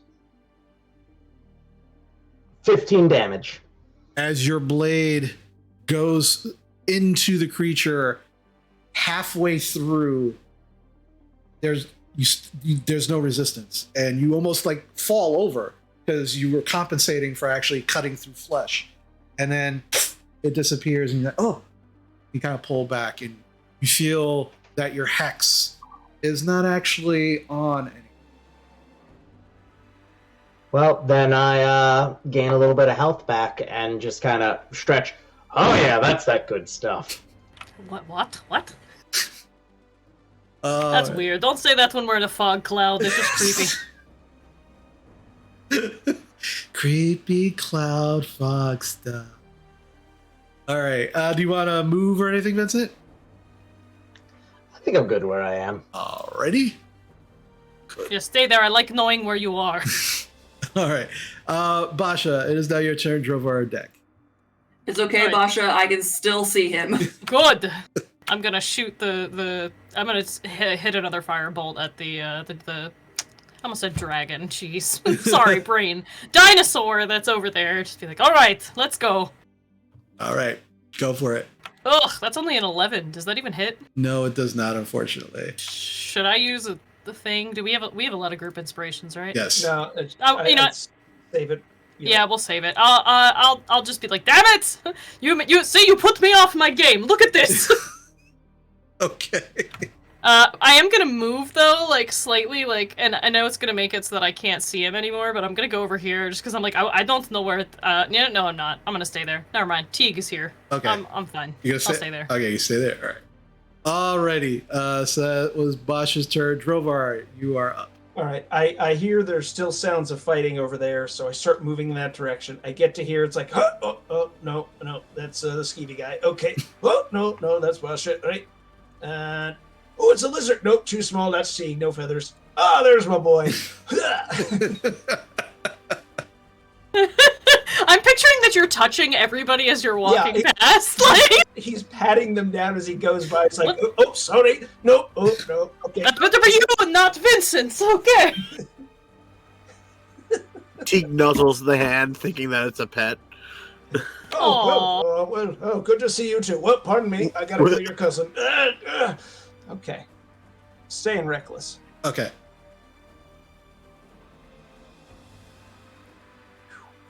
13? Just hits. Wow, I rolled a 4. The other one was a natural 1, so yeah, tonight's bad. Better for damage, though, 18. 18. Yeah, how do you want to kill Charlie? He's just sort of like, yeah, I got him. I think I don't feel anything. Is that it? Yeah. You just again, once again, you feel the blade go halfway through, and then it just burst into ash and dust. And as he kind of feels around on the ground, like where it fell. Is there any body at all? No, there's no body. Okay, they didn't leave any bodies behind. I think they're spirits from the necklace. Oh. So okay, let's get the eggs and get the heck out of here. Yeah, agreed. And then I will explain what I have feelings about. But we should just go because I think we're going to be hunted if we stay in this jungle. All right. Can you carry the eggs for a little bit? Because it's going to take me 10 minutes to cast. I might be able to at least get one. Oh wait, no, it's not. I'm sorry. I keep forgetting my own abilities. We're good. Yeah. as I just make the disc. Okay. Okay, we'll muscle the eggs up onto it and start, kind of just the quickest way away from the fog and keep going until we're probably not in jungle anymore. Okay. Yeah. Yeah, because at this moment you feel like the danger is past. But we need to get out of here because we don't know if there are more that are in here. And in fact, I probably hear things yelling about food. Anyway, we should go. Yeah, let's start going towards wherever these magic item things are. Let's go. All right, but fair warning, I'm probably going to need a nap at some point. I'm tapped. My feeling is idea, but let's get like an hour distance from here, make camp, I guess on our way to Elturel. Is that anywhere on the way to we want to go to Elturel, but we also need to go to Baldur's Gate now. And Baldur's Gate's all the way the fuck away. You'll definitely make a survival check for me, Gorple. 21. 21. You don't have a map, but you do recall. I thought we got a map from the mayor. We asked about a map of the land at least, so maybe not.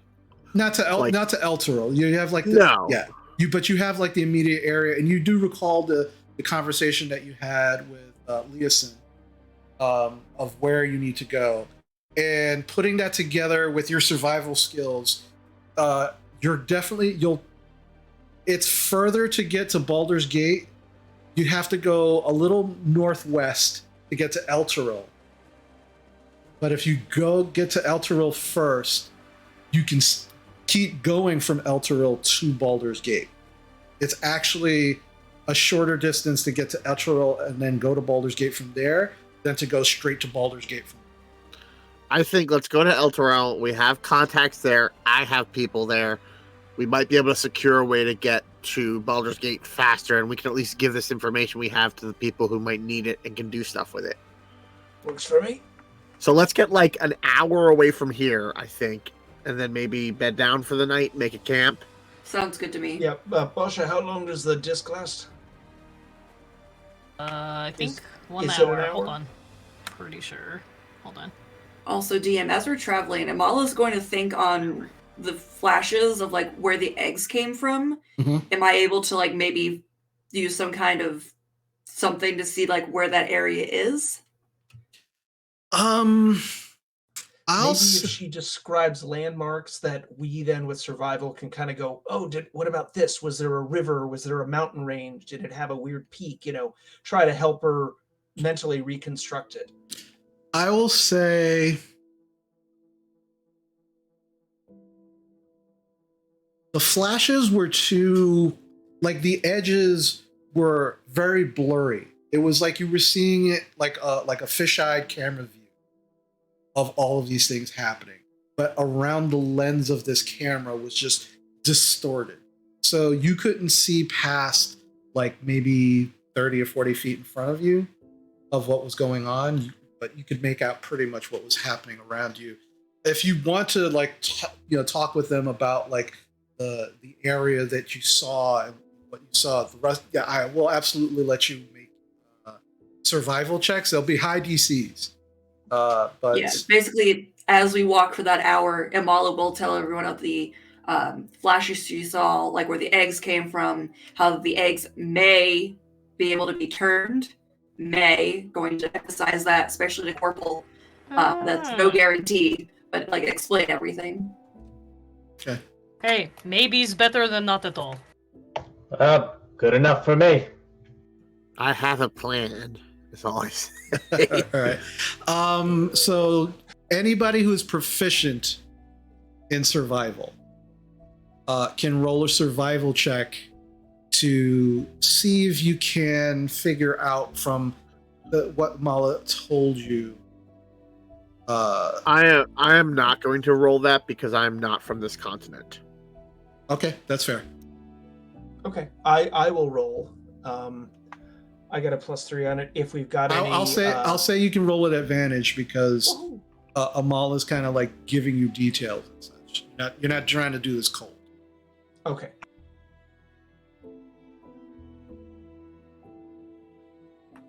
A unnatural 20.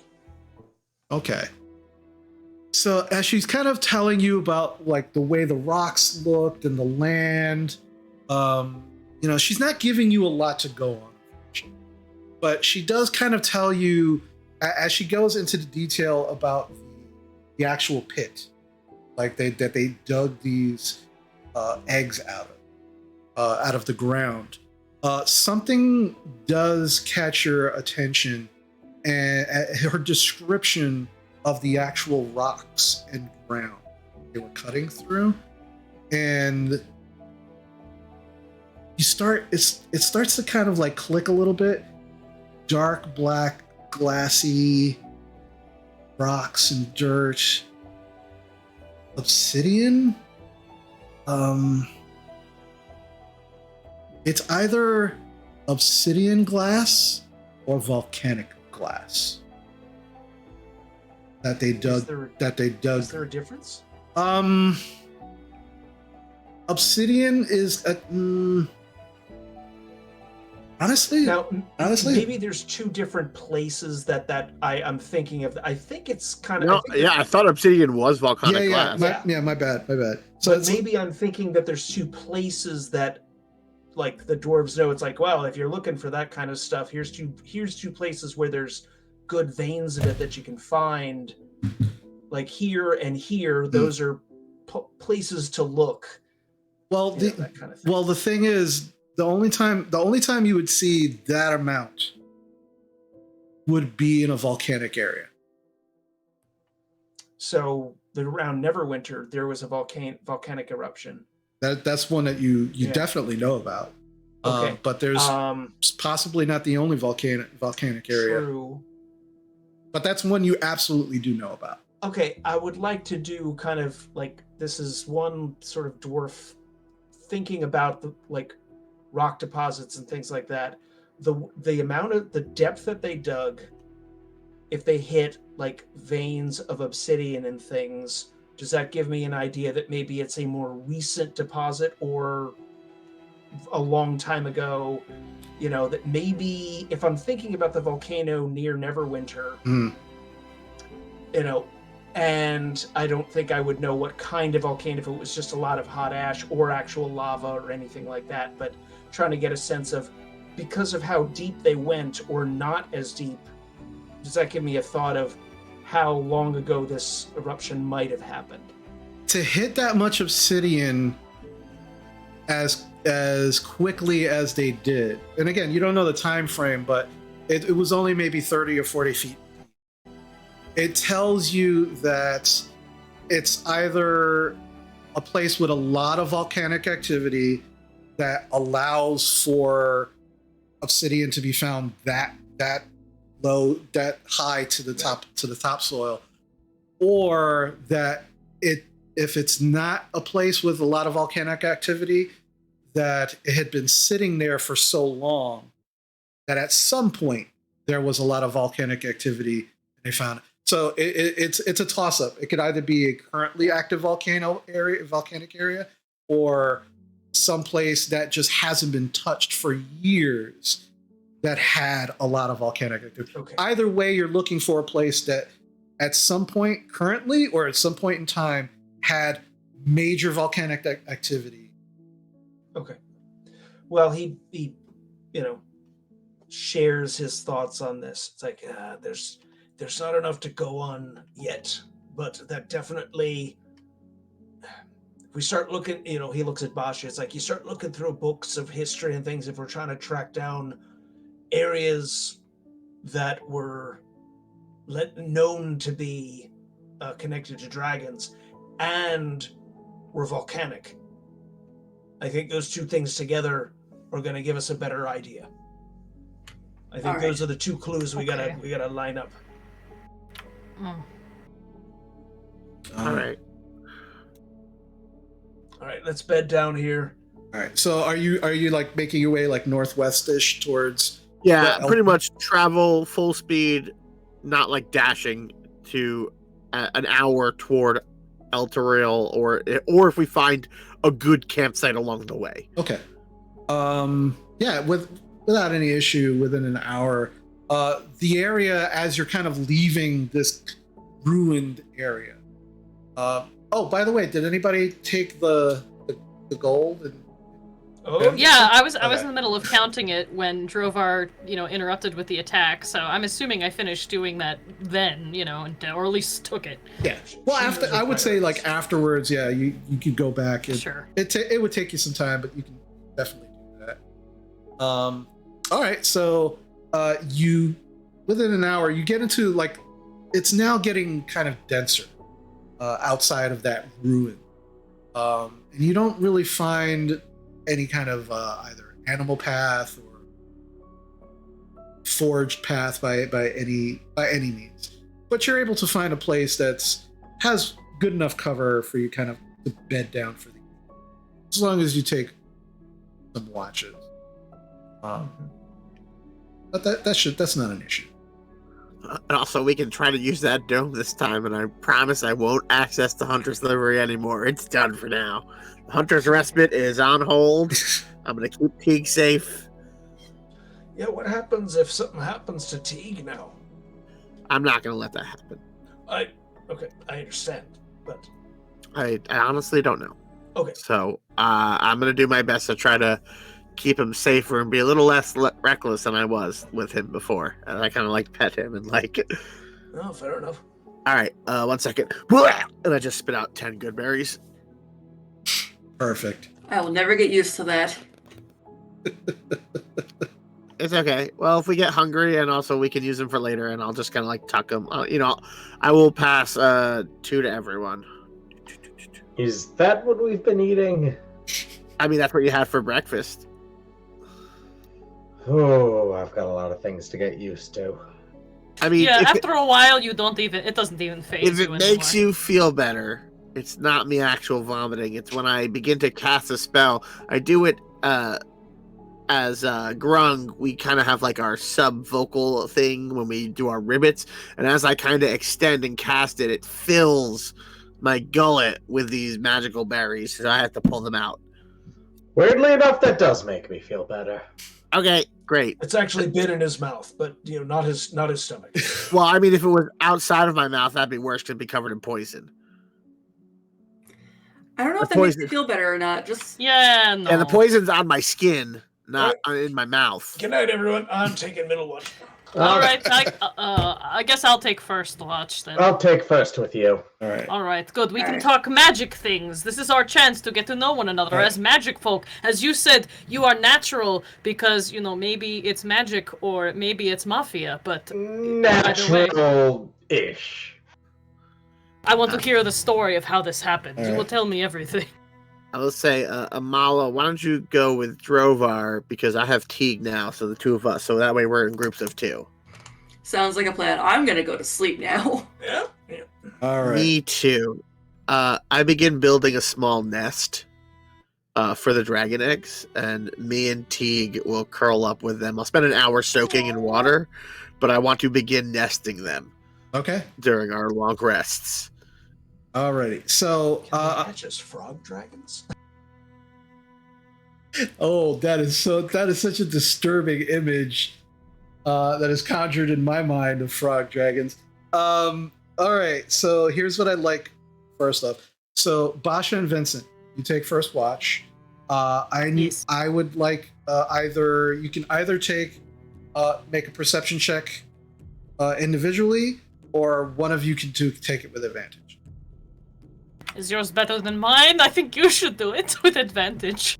Mine's not that great, but okay. Mine's not either. Okay. So you want to take it individually? Like, what's happening? What's happening? I took it with advantage because I was told to. Okay. So what'd you get? Natural 20 for a 21. All right. Good to know. Drovar and Amala, same thing. I got a +3. I'm sorry, what am I rolling again? Perception, or one of you can roll with advantage. Alright, we'll both roll, I guess. Okay. Okay. So Amala, what'd you get? 12. 12. Drovar? 19. Okay, good to know. And Warple and Teague. Also, DM, I have a second level spell slot left. I would like to try to channel that into these dragons with like positive energy. Into these eggs. Okay. Like using maybe like the bless spell kind of as like a conduit to be like, you're not built to be evil. You get to make a choice. And so I will spend my last second level slot before I go to bed on that. Okay. Well, first, roll me perception for you and Teague. Teague will give me advantage because I got them sharp eyes. Okay.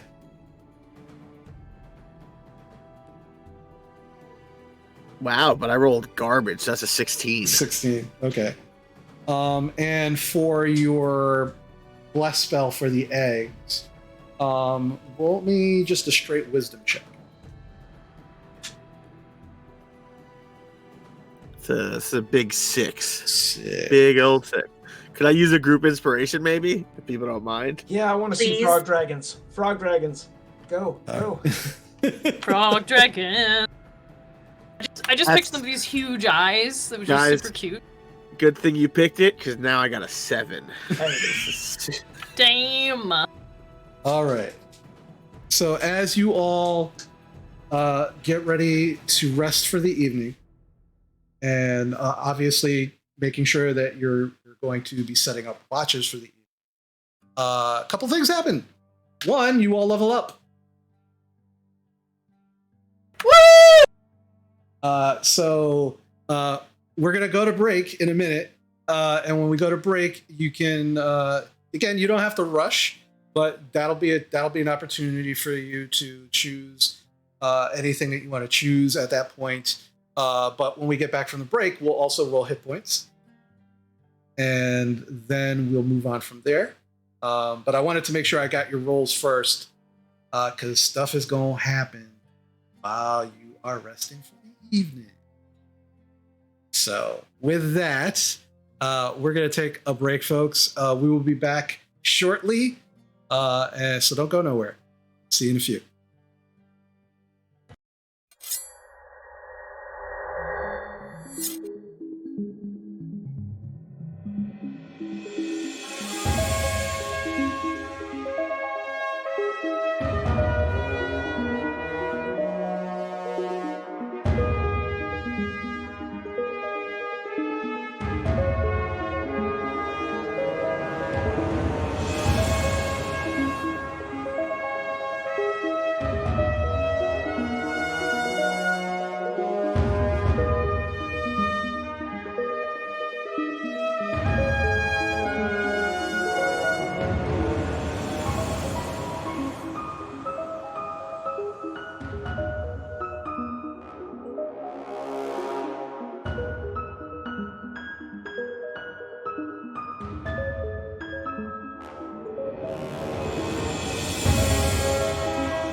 And we're back, folks. So, so our wonderful players leveled up.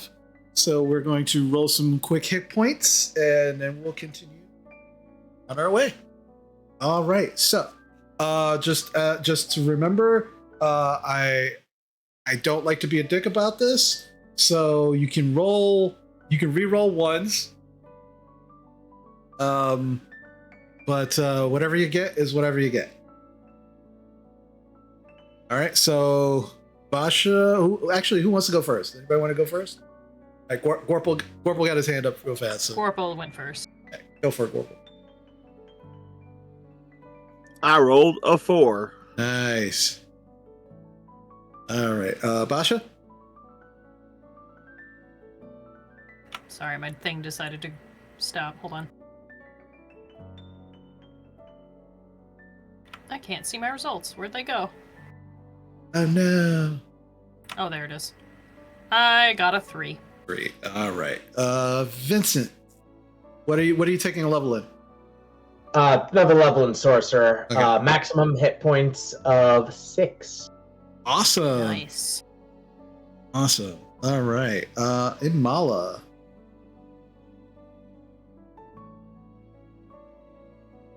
I rolled max 10. Awesome. Yeah. So that's plus my con modifier, correct? Oh, that it adds it automatically when you just add your 10 to your hit points, and your con modifier automatically gets updated. Oh, sweet. All right, and Drovar. All right, switched over to fighter, so here we go with the D10. Okay. 2. 2. All right. All right. Excellent. All righty. So, all right. So some quick things. When you picked up all of that money, Basha, I'm gonna assume that you're probably gonna go through it during your watch with Vincent. And you have 868 gold pieces, and this also includes like the cut up. If you kind of put them together, they'll make a full coin. So 868 gold pieces, 45 platinum pieces, and 203 silver pieces. I will do the math. Alrighty. Quick question. Yes. How do I edit my max HP? Because every time I go and look, it says I feel like I edited everything. There's max HP 47, and I don't know how to edit it to show that I. Yeah. When you go into the level up screen of character level, there is a manage HP blue button. It's in the top upper right corner. When you click it, you just adjust your rolled HP by that plus 10 you did. So does that make sense?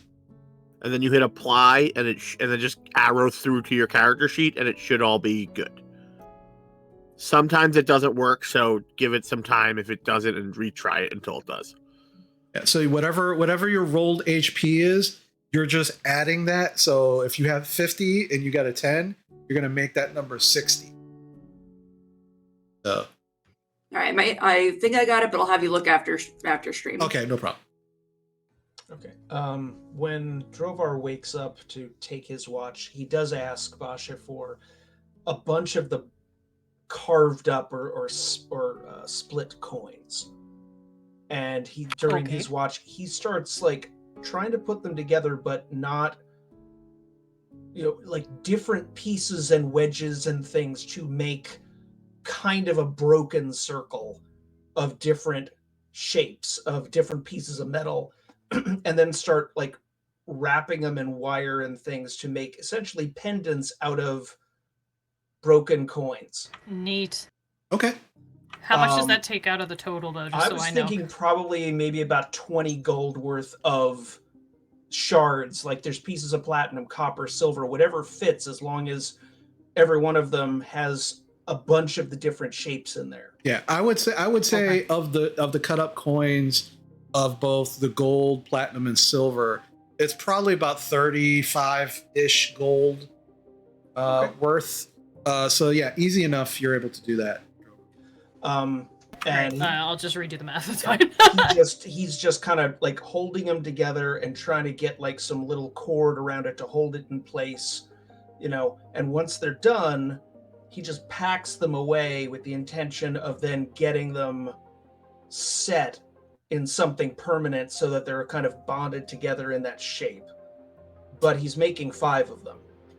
Okay. You know, and just like, okay, nobody's looking. Okay, puts another one away, and it's like he's just starting to, you know, he's got an idea for something, and he does have Smith training, but he doesn't really have the tools, you know, to do it. Like but he's got an idea in mind, so he's looking for the pieces that fit together to make roughly circles, and then he'll use some, you know, like maybe iron or something to fill it in so they become more like discs.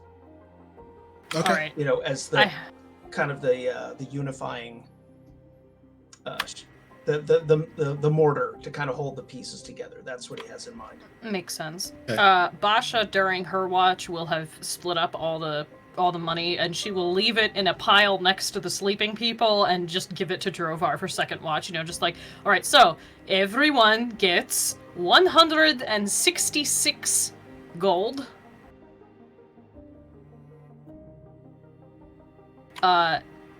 9 platinum.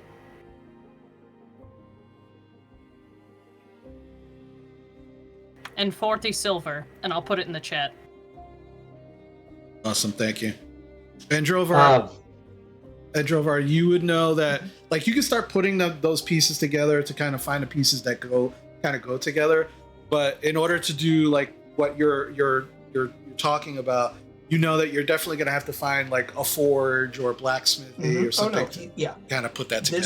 He's basically trying to get the pieces that seem to make he can make more or less a circle with these 6 pieces. It's like, okay, then he folds it up in like some cloth and sets that one aside, and he's doing it again. So all the pieces are then ready to be like set together when he has a chance to do so. Gotcha. Okay.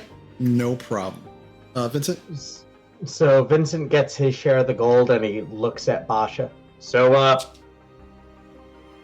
where do I put this? Do you not have a pouch? Who do I give it to? I mean, do you not want to hold your own money? What do you mean? Oh my god, have you never held your own money before and, like, used your own money to buy things? What do you mean by own money? Oh god, we have a lot to talk about. We should have talked about this during the whole, like... Oh wait, well, I guess this could be during our watch. This conversation's happening. It's currently your watch to begin with anyway, so. Okay, so money. Like, you use it, like, in trade to buy stuff that you want. So, like, if you need new clothes or food or anything, you would use it. I know the concept of money, but, like, who in our group spends it for us? You would spend it for yourself, but I hold the extra money, so, like, I kind of know what it is. But you should probably hold your own. Vincent nods slowly. Okay. If you need help figuring out how to spend it when we get into the cities, we will all help you, I'm sure. All right. So while the two of you are on watch, the sounds, the jungle sounds, the warmth and humidity as you made your way to this area seem to slightly follow all of it. But as you are kind of beginning to take your evening's rest, the rest of your companions are falling asleep or asleep at the moment. You begin to realize that sounds of frogs and insects are slowly abating.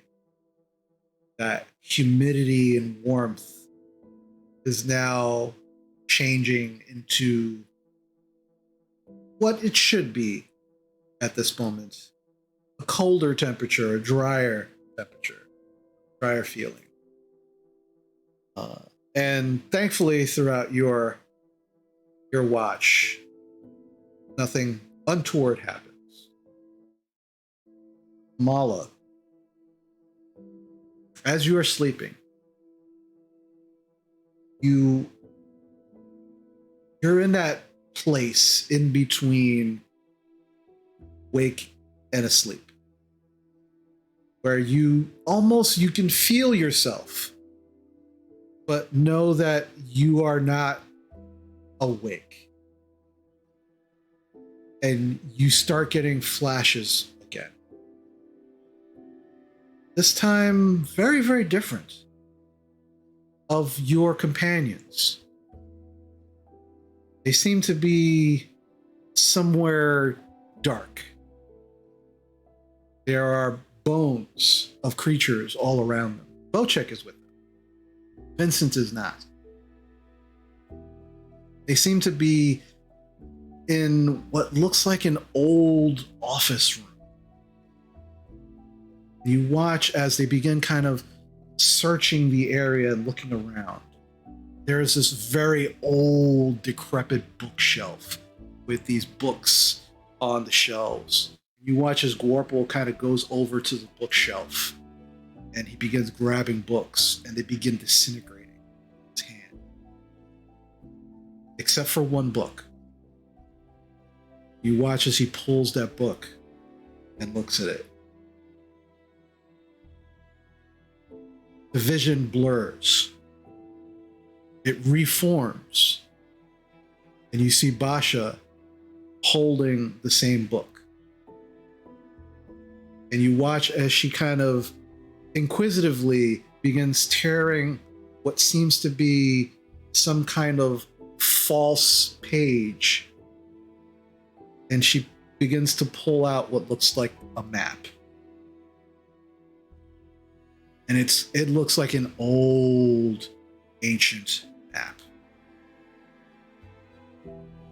The vision blurs once again, and you see Gorpal in what looks like a library, a very large library. He's talking with some very, very excited-looking person in white robes with gold trim. There's a bit of green in the robes and the filigree in the robes, and this person seems to be very, very excitedly talking with Gorpal as you see Gorpal just hand this map to this person. Vision fades. Darkness. And you watch as Basha, you kind of come to as Basha begins shaking you awake for your watch. Oh, well, thanks for waking me. Thank you. You're welcome. It is time. All right, Drovar and Amala. So somebody wakes Drovar, and you have piles of coin next to you. Oh, thank you, Mother. You're welcome. You too, Amala. Thank you. I'll put this away. All right. Is there anything you want to discuss while you're on watch? Imala will bring up the other set of visions / dream that she had. Drovar, while sleeping, I had either visions or some kind of dream about you all being in a library where you found an old map in a book. Did that actually happen, or was that just in my dream? No, It's like Gorpal and Basha had a map, and they found it like hidden behind a page. Yeah, there was something. So refresh my memory, Mr. Dungeon Master. That was in the back in mines. Spandel. That was Yeah. Fandelver, yeah. In the mines. I don't remember where in there we found it, but it That was... wraith. It's the wraith's house. More musk. Oh, okay. Yeah, there was some sort of undead creature in there. I believe it was a book in that thing's possession, and we found the map in there. Gorpal said he was gonna talk to some of the ranger folks, I think, or somebody he knew that maybe it looked really old, and we weren't sure what it pointed to, so he was going to look into it. I don't know if he got an answer yet. We've been out. These things take time. But yeah, I mean, so you got a vision of that. Yes, I don't know what it would pertain to, whether the task at hand or the eggs from earlier where I had the visions.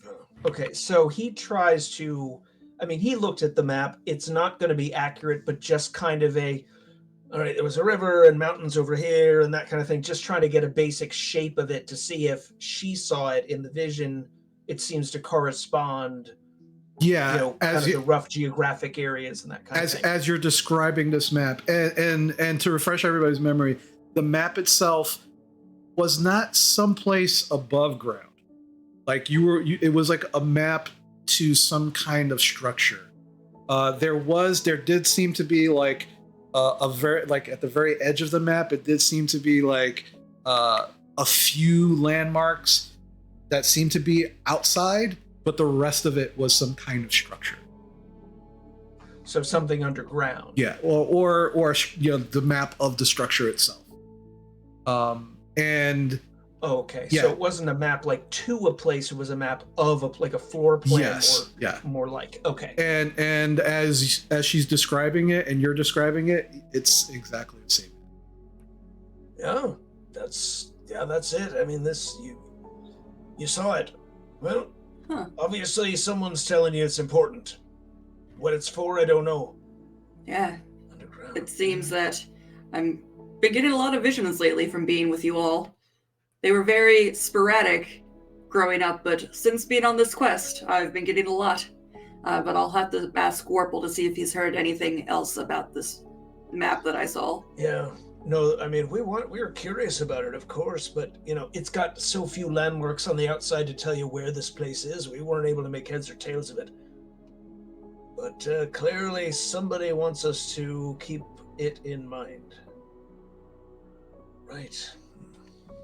Hopefully we're able to find where it is. Yeah, wipes it out very carefully to make it look like he never drew it on the ground at all.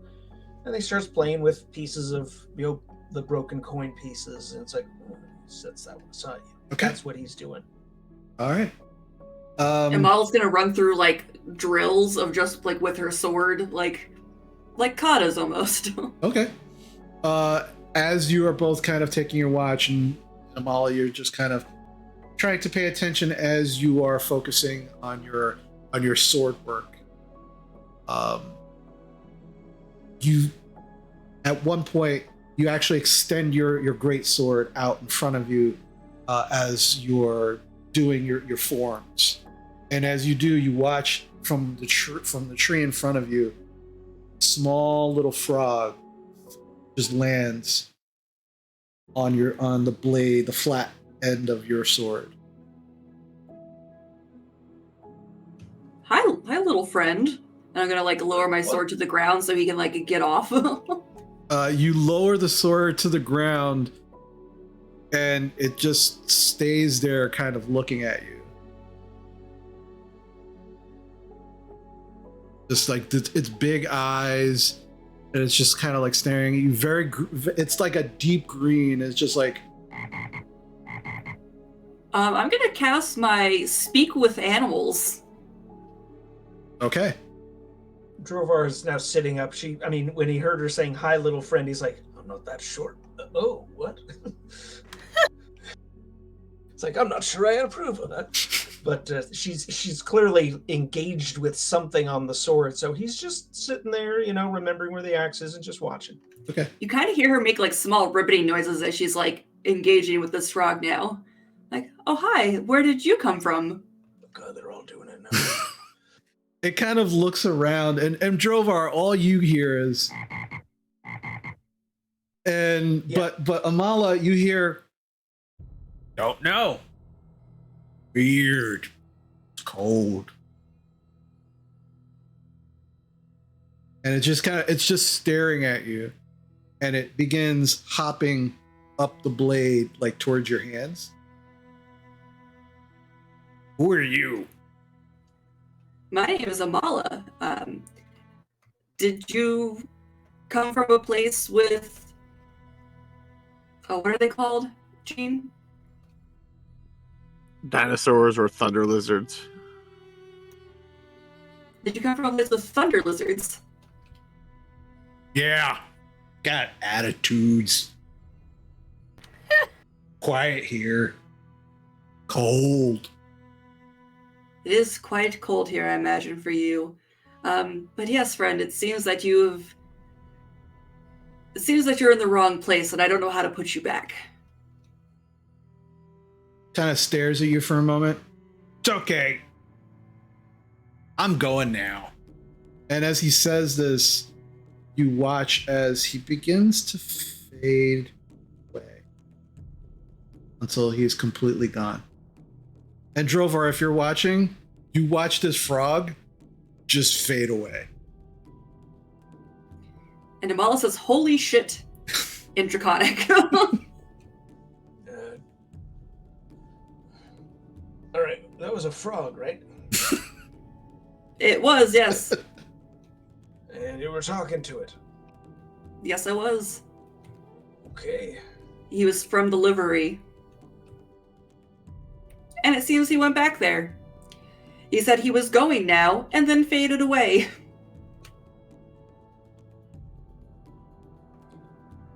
Okay.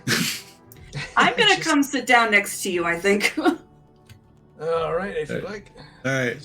Just goes back to putting the pieces together. He's just like, I've seen it all. Just... Occasionally, through the rest of your watch, you do hear the odd, just in the distance, but no other frogs get to you or come to you in this area. And your watch goes off without a hitch until you have to wake up the next group, which is Gorple and Teague. All right. We wake him up. Gorble's time to wake up. Just, Also, there's fading frogs, just letting you know. is that normal here? No, one of your frogs from the livery came out. He talked with me for a little bit and then said he was going and just faded away. So just keep an eye out for that when you're out there. Well, at least he wasn't an asshole like those other creatures. So I kind of like come up from this nest that me and Teague have hurtled around these dragon eggs to keep them warm. And Amala, you will notice that Gorple looks a bit bigger. Like, he was only 2'5", and now he's like 2'9". His legs and hands look more powerfully built, as if the webbing between his fingers have thickened. And he's just like put on a little bit more mass. His legs look thicker, like frog legs. He just looks like just a little bit bigger than he was, and his arms and legs look like they're more powerfully built. Amala does notice this and thinks to herself, maybe I should sit next to the dragon eggs. Amala, Drovar, and Gorple make perception checks for me.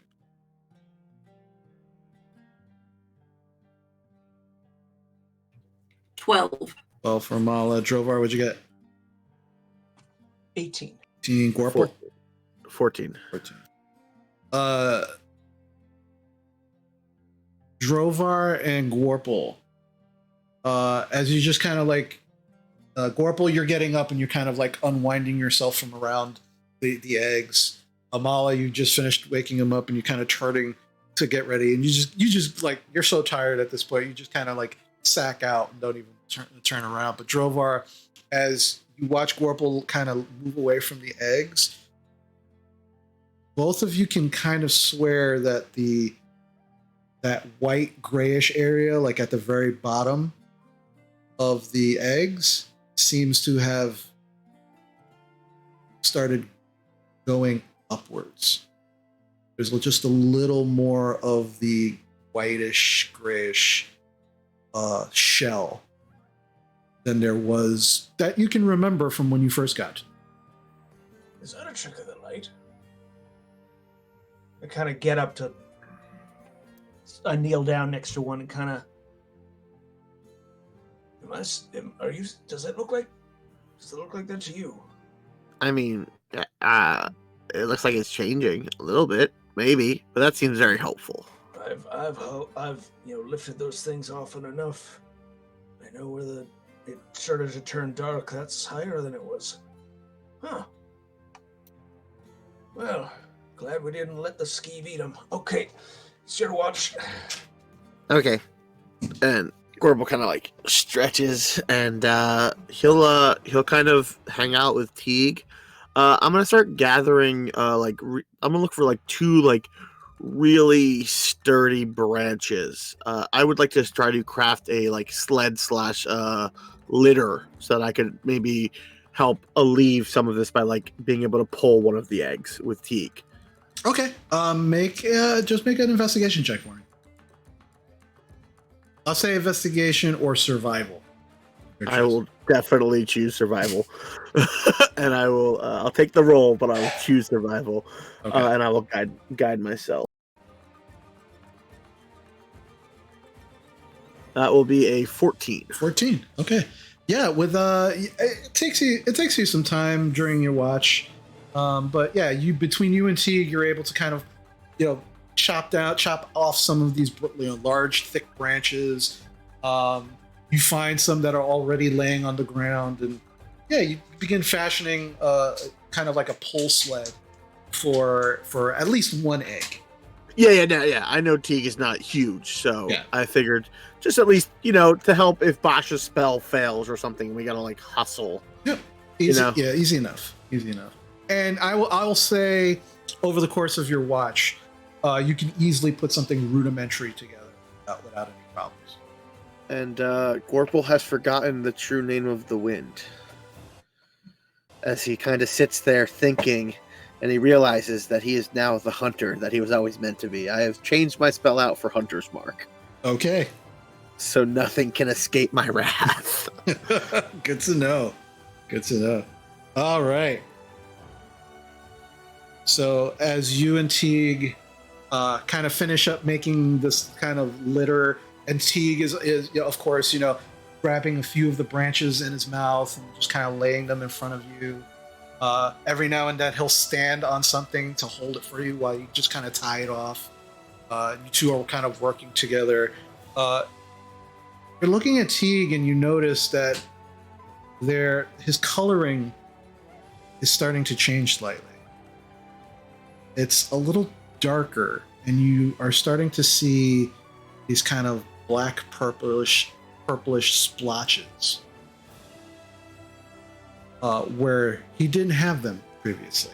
They're not very large, but you notice it obviously more than anybody else. I mean, while kind of like grooming him and checking him, I'll like apply pressure to some of them to make sure they're not like wounds or achy. Yeah, it doesn't seem to seem to hurt or affect him in any way. Just because we saw like those weird ones that look kind of sick, so I'm like just making sure that he doesn't have some sort of affliction. Well, it does look, those little splotches don't look healthy by any means, and absolutely they are the same colors of the feathers of those creatures that you dispatched very quickly, but they don't seem to be hurting him or affecting him. Okay, I'll just keep an eye on it. Okay. All right. So the rest of your watch goes off without any issues. You finish the rudimentary egg litter, and at this point in time, the sun has already been up for a few hours, but the rest of your party is now starting to awaken. You all get the benefits of a long rest. And you now begin your trek towards, you said you were going to Elturel, right? All right. So here's what we're going to do. And again, I'm going to use the role you used last time for it, Gorpal. It's, that it's probably going to be maybe 5 or 6 days travel to get to Elturel from where you're at. So what I want to do is, so we're not kind of like languishing, during this trip, each day I'm going to need somebody to make either a survival or perception check during your day's travel to see how well that travel goes. And then depending on the rolls, we'll see if something happens. So who would like to take the first day's travel? The roll for the first day's travel. I will. Basha. All right. So what are you rolling? Survival or perception? Perception. I mean, they're the same, so it doesn't matter, but perception. Okay, go for it. 23. 23. All right. So you and Gorple kind of like talk amongst yourselves before you get the day started. He kind of points you in the right direction. And you begin leading the group through the forest. And it's a pretty dense forest, but you've traveled with Gorple enough. You're actually starting to recognize how, what are the better ways to move through this forest terrain. And while you're not an expert by any means, it is very helpful, and you actually are able to move through this forest for your first day of travel without any issues, without any problems, and you actually make very good time. And at this point, Gorple, you kind of figure, oh, thanks to Basha, we probably made up a day or so. Wow, good job. You know this place really well. I will say everyone will notice because, we did that big chase recently. Gorple seems to be able to keep up with everyone except for Drovar. His legs and hopping he's pushing himself, maybe a forced evolution due to failure, as he's now quicker. And I don't want to take any RP away from anybody either. So if there's anything that you would have wanted to discuss during the day's travel, please feel free to do so. Otherwise, we'll just kind of keep skipping to each day. Amal's going to look over at Gorple. Gorple, I have a question for you. Okay. I talked to Drovar about this. I had a vision about you finding a map in an old book. Do you know anything about that? Yeah. The map is of a place in the Underdark. We just got to find the entrance, and there's a powerful artifact in there. All right, because I believe this is the second vision I've had in regards to something in this vein. Here, I'll just pull out the copy of the map I had made. I mean, this is it. It's in this weird writing that we couldn't figure out, but the librarians researched it. They sent me a weird message in my head. That was really strange. It was awkward. But yeah, they found that it's in the Underdark. They just don't know where the entrance is. Oh. Any idea what the name of the place is? Basha, can wizards read languages? Some of them, yes. Can I know? Yeah, you try. I know. Look, I know Undercommon though, so that would be helpful if it has to do with Underdark. Well, so we just have to find the entrance. And Gorple, you do kind of think back to the weird message you got in your head, and you do remember that they said they pointed you to more information about it to Candlekeep. No, I forgot that part. I have it in my notes. It's literally map of Underdark, relic of power, entrance needs to be found. That's all I wrote because I'm a very good note taker. They suggested that Candlekeep might have more information. Don't think I know that place. Anybody who wants to roll a history check about it, you can. They just pretty much informed me that it was kind of a big library. I have no idea where it is. I rolled a 24. Okay. Anybody else? I got a 17, but I don't think it's really in Drovar's wheelhouse. Okay. I'm not rolling. Okay. My third nat 1 for this evening, by the way. Oof. Okay. So, Basha, you've definitely heard of Candlekeep. It is a famous library / fortress that has stood as a bastion of enlightenment and knowledge on the Sword Coast for many centuries. It has probably the biggest library of arcane knowledge in Farron. And you've heard of it, and almost every archmage in the Wizards College has been there a number of times, and no one else from the school was allowed to go to Candlekeep until they either graduated and got permission to go for some kind of either like a quest or knowledge that they were seeking specifically within their speciality, or if you were an archmage. But you always had to get permission to go while you were there, but you've never been there. Do you give us this information, Basha? Yes. Yeah, I was just about to say, like, Basha kind of summarizes it. She's like, I've always wanted to go, but I've never gotten to go. It sounds so wonderful. Where is it? I tell them that too. Yeah, it is along the Sea of Swords in a narrow peninsula. From where you are, it is south of Baldur's Gate. Okay, so we'd have to hit Baldur's Gate before we even got to it. Do you have any friends or acquaintances that have access that maybe you could send a note to see if they're able to research for us? I could ask Headmaster of college, my friend Eben. He was my husband's friend years ago, and now he is my friend. Very handsome. I mean, not handsome, just a very good wizard of school. Yes, never mind I said anything. I will write him notes right now. You're leaking weird pheromones. Shut up. How handsome are we talking here? Actually, compared to Vincent, like... what are we talking here? Because I would be dead honest. Eben is more... I mean, Vincent's pretty young. And Eben's more like... he's not even... Like, he just probably got into his 50s. But for wizards. But he's in excellent shape. Like, he trains with the spell swords. So it's a different kind of attractive. So what I'm hearing is I'd call him Daddy. I mean, you could, but I don't know how he'd react. Possibly. Get out! Get out! Yeah, so he'd be in the wizard calendar. Right? Oh my god, did they have one? That would be so funny. They do in Candlekeep, but they never circulate. Like the month of July, where he's like on the beach somewhere.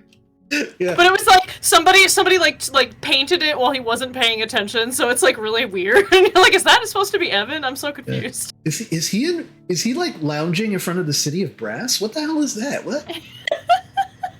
What is going on? Oh, hello. Sorry, I didn't see you there. That's the month. That's the month of August. But yes, Basha, I will also pay if they need compensation to research or anything. I will say this. I mean, I'm pretty tight with that head librarian in Neverwinter, so I might be able to use his name to kind of throw that around. He owes me kind of a favor, so like he's the one who said go to Candlekeep, and if he could send me a message, he could probably also send them a message. Yeah, the impression you got was that you were expected, that Candlekeep has the information, and that you're expected whenever you show up. Yeah, I'm pretty good at reading situations, and that guy kind of inferred that he has passed along the information, and that they would continue our research and are kind of expecting us if we show up. Oh, okay, I understand. Great, you can send your friend Evan a postcard from there. Get him jealous. Greetings from Candlekeep. Yeah. All right. The postcard is just him on the beach. I mean, also, to be fair, going to Candlekeep may not be a bad idea if they would have information about dragons, volcanoes. You also remember Leosin telling you that he had been to Candlekeep to get information about the cult and give them information as well. So, well, I think realistically, we're going to Elturel, and from there, we're gonna make whatever contacts we can, and then I think obviously we want to head to Baldur's Gate to try to cut off the caravan, and then maybe if we don't have anything in Baldur's Gate to do besides investigate, maybe we head to Candle Keep. I mean, we gotta figure out how to stop them. This Underdark place, it's a relic of power. So if you're getting visions about it, Amala, I don't really know much about the gods, but you're the champion of Bahamut, so that pretty much tells me that maybe this could help us in our quest to kill dragons. Or it's something It's very they possible. want or already have, but it's probably a piece to the puzzle. All right, well, let's continue our journey, and we will take it in stride. All right. So day 2. Wants to roll for day 2? And DM, I will continue doing my rituals at night, infusing it with blessings, the eggs, and nesting with them. Okay. I will take it. I will also pray, to Bahamut with the eggs while Gorple does this. All right. I'll take day 2. I'll stand behind them and yell, "Don't be evil. Don't be," or mumble, "Don't be evil. Don't be evil. Don't be evil. Don't be evil." Just in repeat. But I Perfect. would like to spend a watch with Vincent at some time during our travel. Okay. Oh boy. All right. No worries. I will And- roll survival and perception. It's the same either way. I'm very good at perception, but I want you guys to do stuff. So I'll take a shot at this. All right. I'll give you the help And action. you guys have a shitload of group inspirations, letting you know. I will take one. I will just take it. Here we go. 14. 14. Okay. And so the first evening, Warple, I need a wisdom check for your bless spell. And I also need a wisdom check from you, Amala. Just straight wisdom? Just a wisdom check, yeah. So what'd you get, Warple? 14. Can I use a group inspiration, please? Yes. 18. 18. All right. My first roll was a 2. When you awake in the morning for your second day of travel, it is very evident that the white part of the egg shell has moved at least 3 or 4 inches higher onto the egg, making its way towards the middle of the egg. Oh, this is perfect. All right. I mean, Vincent kind of pointed out that place was evil and full of dark magic, and he had that point that maybe it's their environment. I think by taking them out of there, it could just kind of become what they're supposed to be. Yes, because But they were what in, are they supposed near to the be? shrine of Tiamat, so that does make sense. I mean, what they were supposed to be and what you're turning them into is 2 different things, but I think what you're turning them into is a much better alternative. Probably. I agree. Right, but what is it? I mean, that's Well- not look. I mean, right now it's turning back to potential. I don't know. It's like I thought the good ones were metallic, so I'm not seeing any shine on them. Do we need to take it to the lair of a good dragon to make them? I mean, let's say you're climbing a mountain and you fall about 50 feet. You have to reclimb that 50 feet to get to the top. I think it has to go back to neutral before they can bring it to what it can be rather than what it should Yeah, be. but if we found a church of a good, for Bahamut, it'd probably be like giving him a ladder. I mean, but unfortunately, we're right now in the wilderness, so until we get there, we get there. Right, you know? but is there a place in Elturel? We can't lug these things with us all forever. We got to put them. They got to go Well- somewhere. They're too fragile. I mean, Elturel is a city. Right? Is there a place they can go? But we're gonna. If we can find any place to get an actual cart to put these things in, because these things stick out like sore thumbs. Everybody's gonna want to take them from us. Dragon eggs are just too valuable. That is very true. DM, is there anything I can roll for knowledge to see if I know of any temples in this area coming up? Well, previously you learned a little bit about Elturel when you were in Greenest, and what you did find out, and again, this is something you would all know except for Vincent. Elturel is actually the capital of Eltegard, and Eltegard being the actual city, and the thing that sticks out, and you'll probably notice it as you get closer, is that seems to be an ever-present second sun that just hangs over the city, and it never goes down. And sun never sets on Elturel, Party City. But the other thing is that the city itself is governed and guarded by individuals who are paladins, clerics, monks of goodly gods.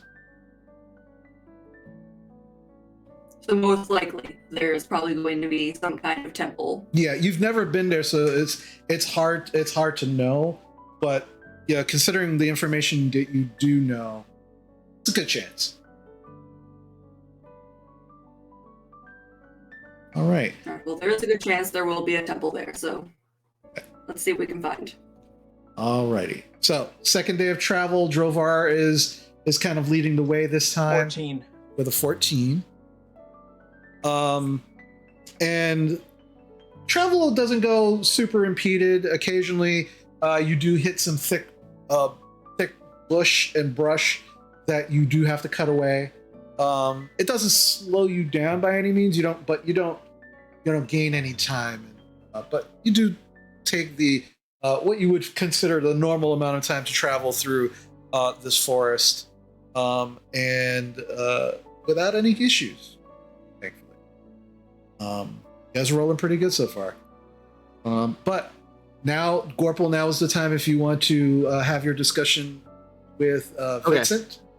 Yeah, I mean, I'll tell Amala that, apparently, since you said that you could speak with frogs, T could take watch with you. He can see at night, and if he sees anything, you could just talk to him, right? Yeah, I could definitely use a spell to be able to speak with Teague. So I'll have T kind of switch places so that I'm on watch with Vincent. Okay. And I'll kind of be like, hey, bud. So when we first met, you kind of you talk to yourself a lot, where you were like, yes, they like me, they'll be my friends. You weren't supposed to hear that. Oh, I have very sharp ear holes, and listen, there's nothing bad about it. Trust me, I was new to society when I'm only 3 years old, and my first year was among my people, and then I had to spend a year in Port Nazaport or Nazareport. I forget what the heck it's called. Anyway, it was full of merchants and kind of bad people and swindlers, and just kind of learning the ropes of human society and not fitting in. So I get that, is what I'm trying to make a bond with you. I'm trying to tell you that I think I understand a little bit about what you're going through. Okay. Vincent looks around, making sure no one else is listening, and he pulls out the money. What am I supposed to spend this on? Okay. Well, when we get to town, food, rooms, if you need to buy new equipment. You mean that's not all provided for me? No. So you were in the so the cult kind of took care of you, even though you were on the lower rung. But they did it through stealing and raiding, and then you'd kind of get the benefits of that. Yes, the lower rung. Since a child, I've been in the lower rung of the cult. Okay, completely in the lower rung. The way when you say it more and louder, it makes it super suspicious. I'm gonna. Can I roll insight? You're asleep. You're asleep. Oh, I'm asleep. Sorry. I would have definitely listened to make sure everyone was sleepy enough not to awaken this. And I go, listen, I'm a bounty hunter, and I could tell that if I were hunting you, I'd probably get a good prize for a higher ranking cult member. Well, I wouldn't say I'm higher ranking. You're more important though. You got weird powers, buddy. All the other cultists we fought had like scimitars. Barely any of them could use magic. Yes, that's why they took me. Yes, that's why they kidnapped me. Did they kidnap you? You said you were raised by them. Yeah, they took me when I was like 2. Oh. Maybe 3. Oh, huh. I've kidnapped some people. It's rough. Anyway, what? My people are bad. They enslave people. They're terrible. My people are bad too.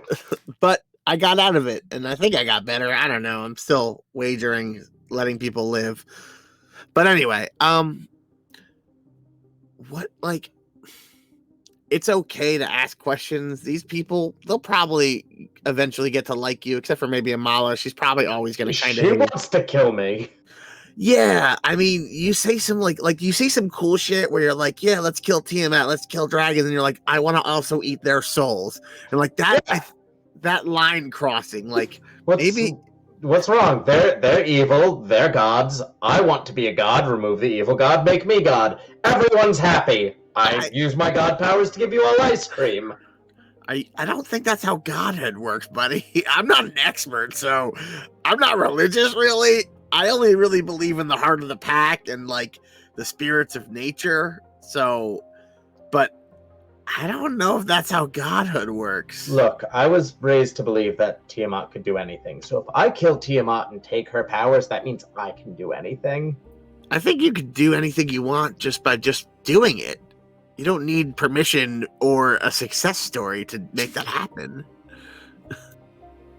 You think that? No, I know that.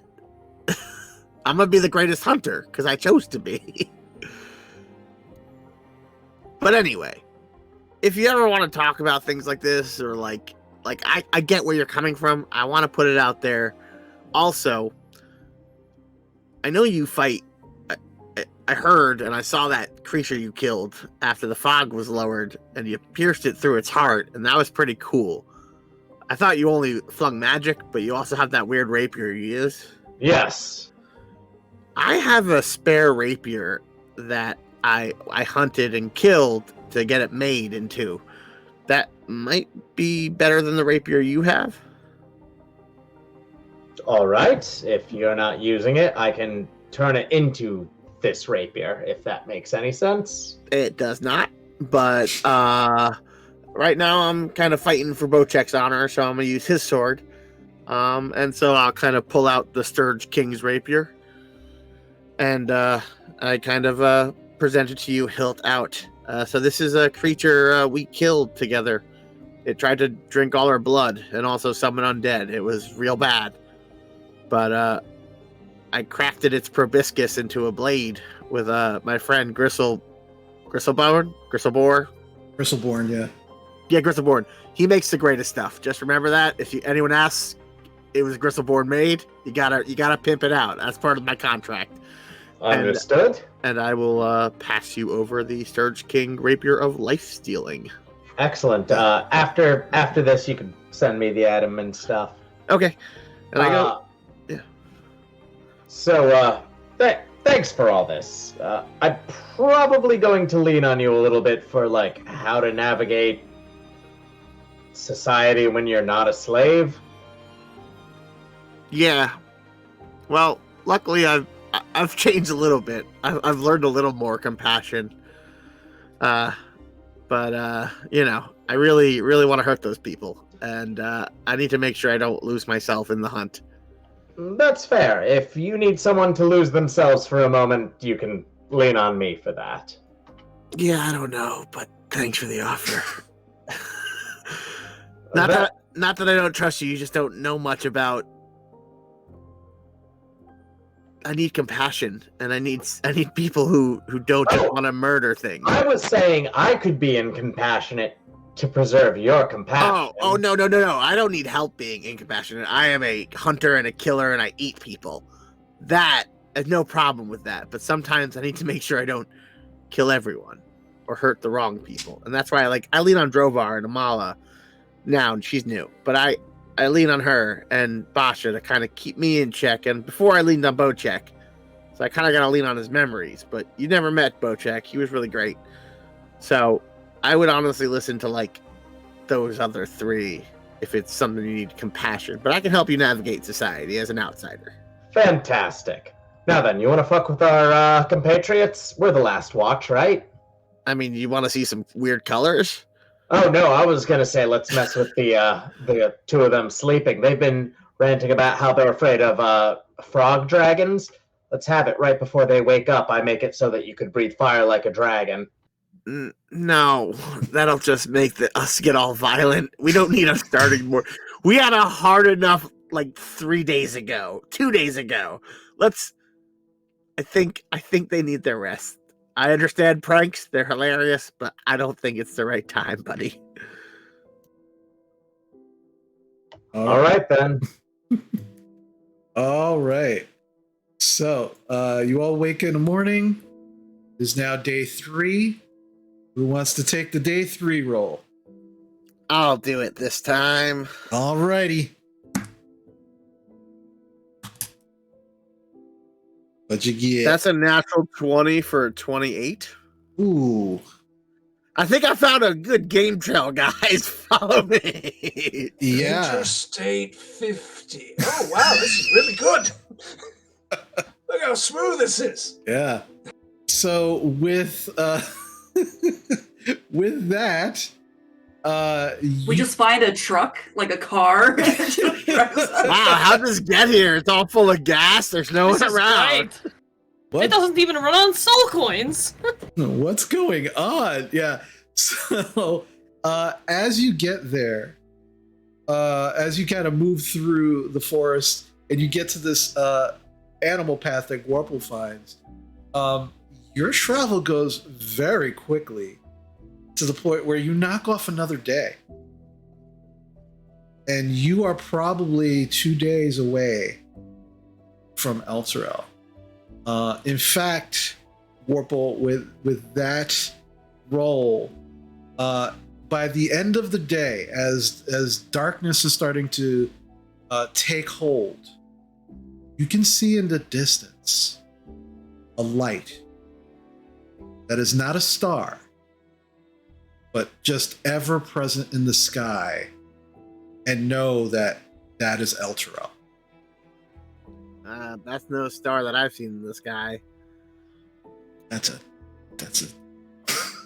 I'm sorry. I was gonna like. It's a space station. It's a space station. That's a space station. All right. So, come to the end of day 3. You feel like you probably have another day. Who wants to take the last day? I'll take the last day. Can I make again? I'm gonna keep trying to spell into these. Okay. Dragons. Same with my prayers. All right. And I'll Both of you wisdom checks. I'll also put my emboldening bond on them to kind of be create a bond between us. It only lasts 10 minutes, but I just embolden them and myself to kind of create a bond. Okay. And that's a D4? I guess I could. Well, I don't know if our rituals are probably going to take more than 10 minutes of us doing it.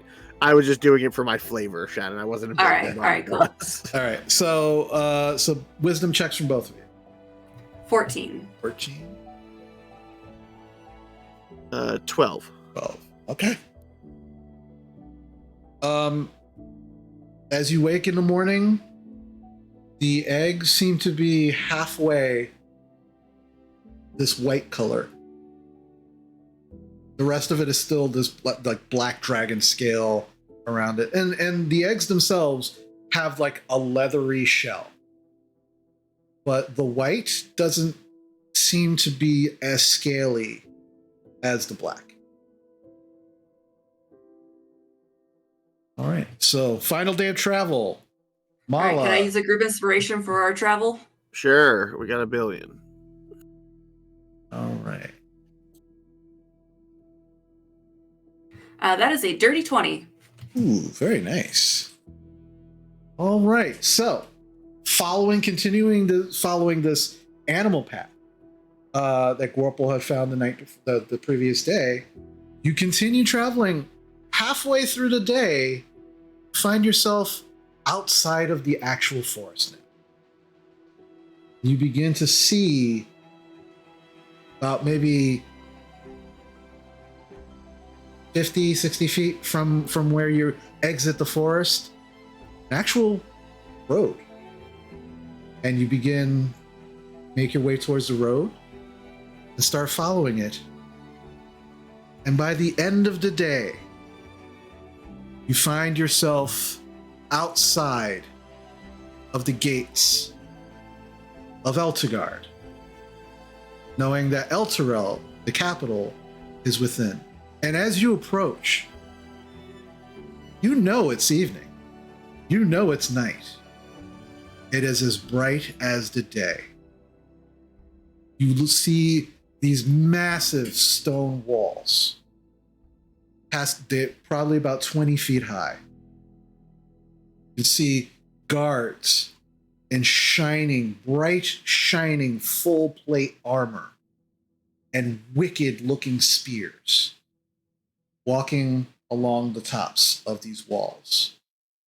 The gates are open, and half a dozen of these guards, 3 on one side, 3 on the other,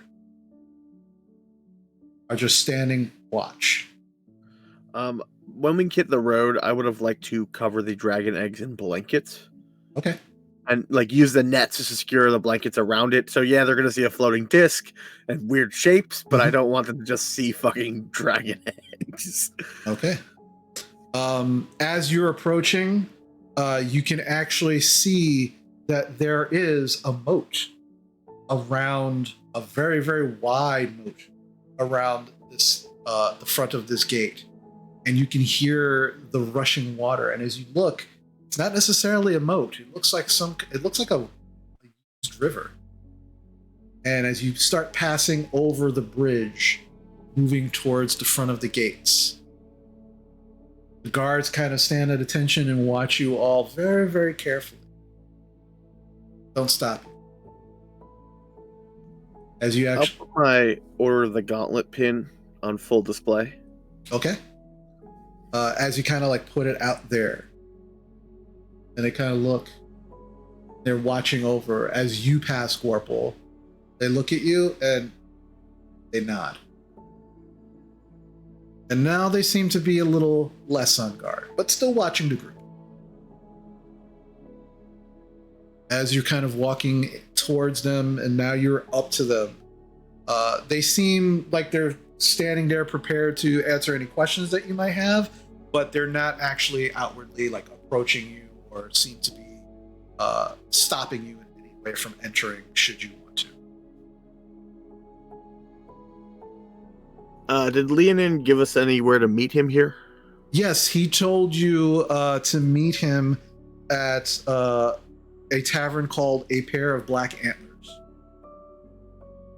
I will ask, could you give us directions to the A Pair of Black Antlers tavern?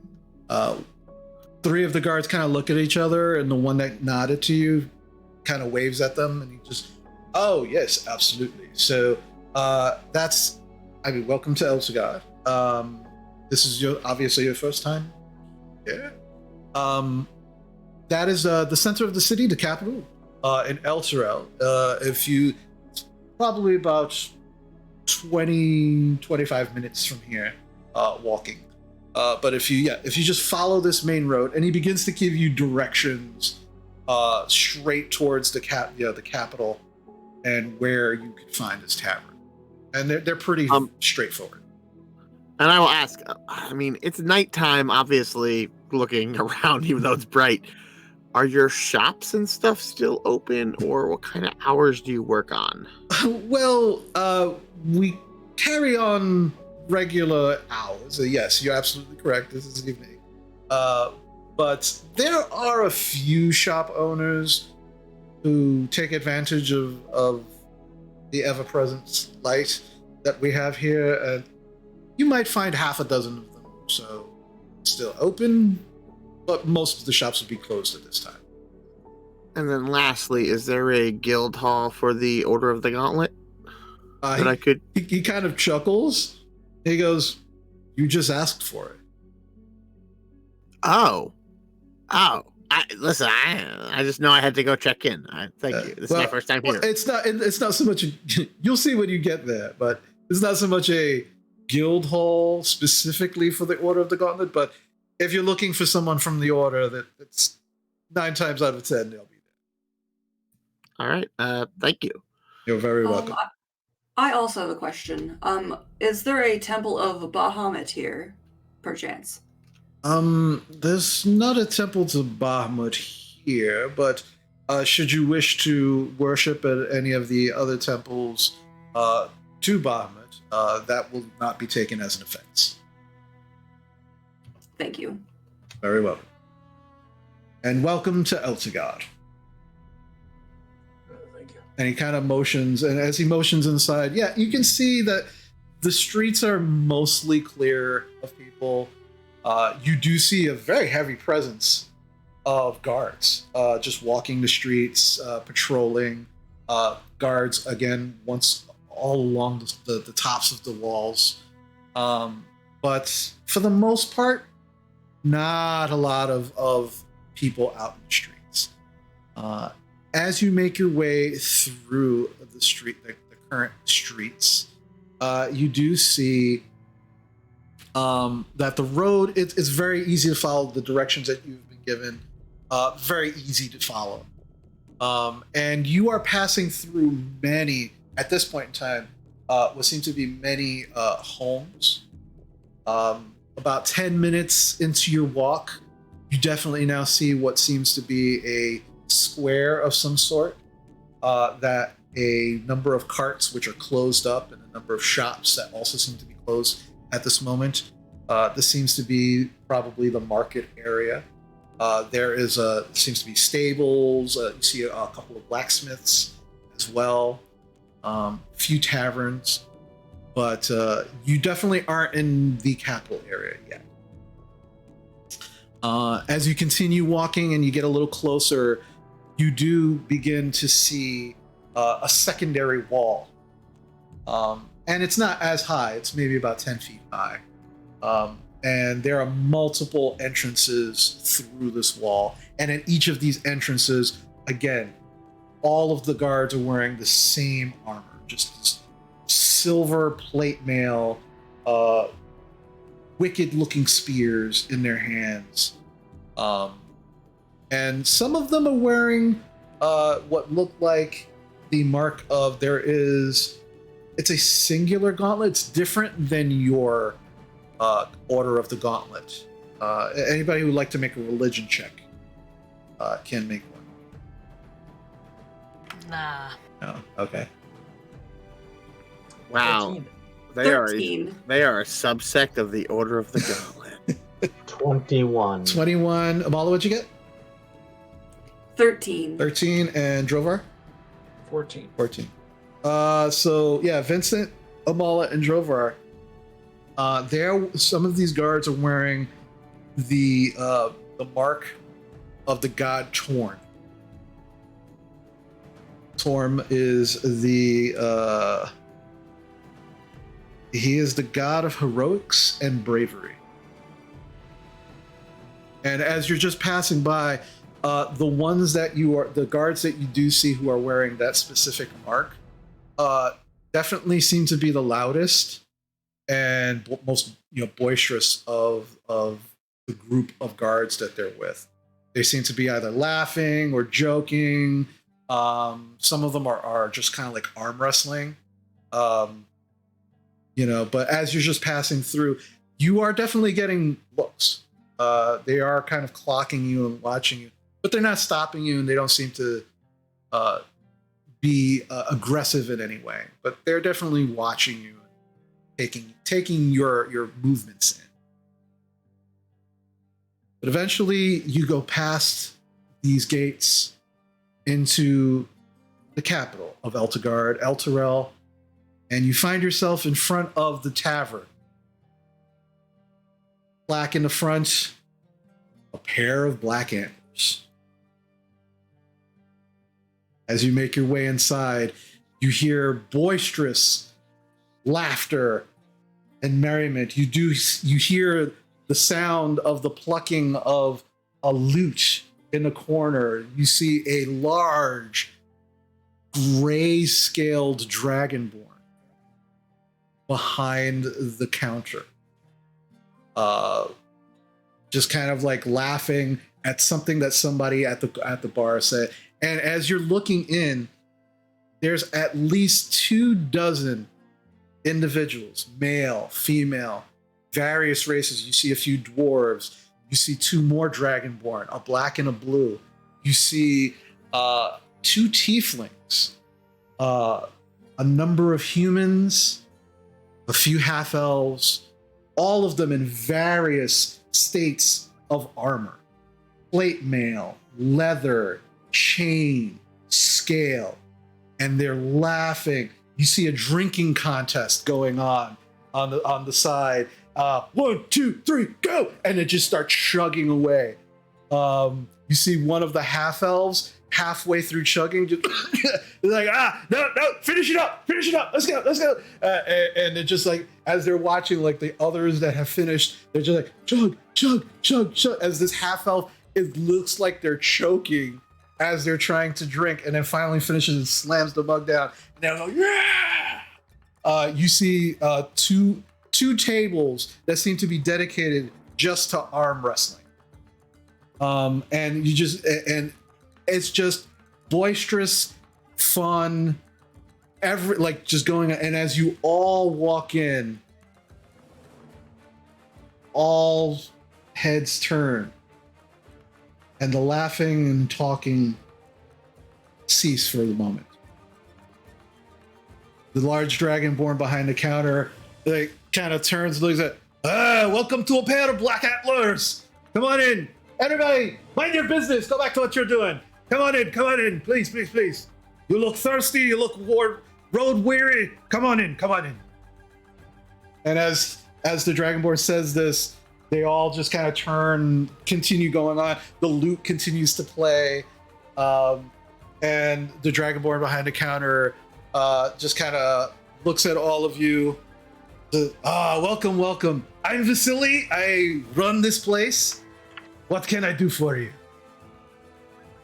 Hi, Vasily. Were there stables outside? Yeah, there were you could definitely tie horses or a cart or something to the front. I want to hide the dragon eggs in a stable stall. Are there any indoor stables that I saw attached? Not that you saw. Okay. Well, I guess we should probably leave them outside, and I'll have Teague guard them. Okay. Yeah, Teague just kind of stands in front of it. Okay. Because they probably won't let dinosaurs inside. That's most taverns I've seen. All right. Okay. We're looking for Leonin, and I'll describe him. He's like, no, doesn't ring any bells. Sorry. He told us to meet him here. Well, I guess. So he goes, hold on a second. And he just, excuse me. And he literally gets up and stands on the bar. All right, you fuckers, shut up. Do any of you know, what was his name again? I think Leonis or Leonin. What was his name? Linus or Lenin, or it's like, what is he, like half elf, right? Yeah, half elf. Half elf, like peach fuzz and. Oh, there you go, Leosin. Oh, sorry, Leosin. Does anybody know Leosin? And in the back corner, way in the back corner, somebody raises their hand. And then Vasily's like, yeah, back there. Someone back there knows him. Thank you. You got it. He kind of gets down, goes back, and starts talking to somebody else. So you all begin making your way, pushing your way through the crowd. And the crowd sees you and they actually just they try to make a path, but it's pretty packed. It's like crowded in here. I buy a beer before we. Yeah. Oh yeah. Buy a beer. You can mark off a silver. For a large taker. Yeah, I'll buy. It's like taker. Corporal's heading off. It's like, I know he doesn't drink. Yeah, what do you want? Yeah. What do you want? Glass of wine. All right. Also a beer, please. Oh yeah. No problem. Begins pouring for all All right, of you. Vincent, what do you want? Buy a beer, Vincent. A beer. All right, I'll get you a beer. You guys follow him and get a table. I'll just bring these over. Okay. So Gorple, you begin making your way as everybody's getting a drink. And as you kind of approach this table, you see sitting at a table, this individual.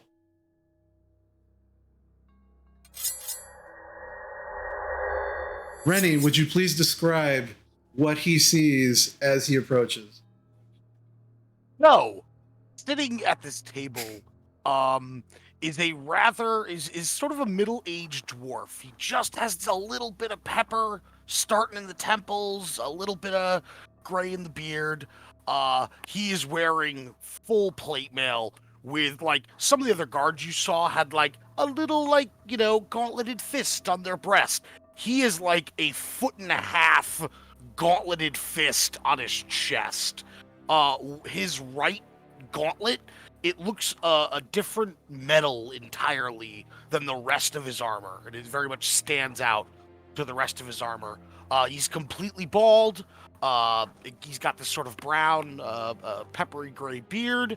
And he definitely has like a raised eyebrow as someone mentioned a name, and you all showed up. So, you know Leosin, eh? Yes. Yes. I haven't seen him in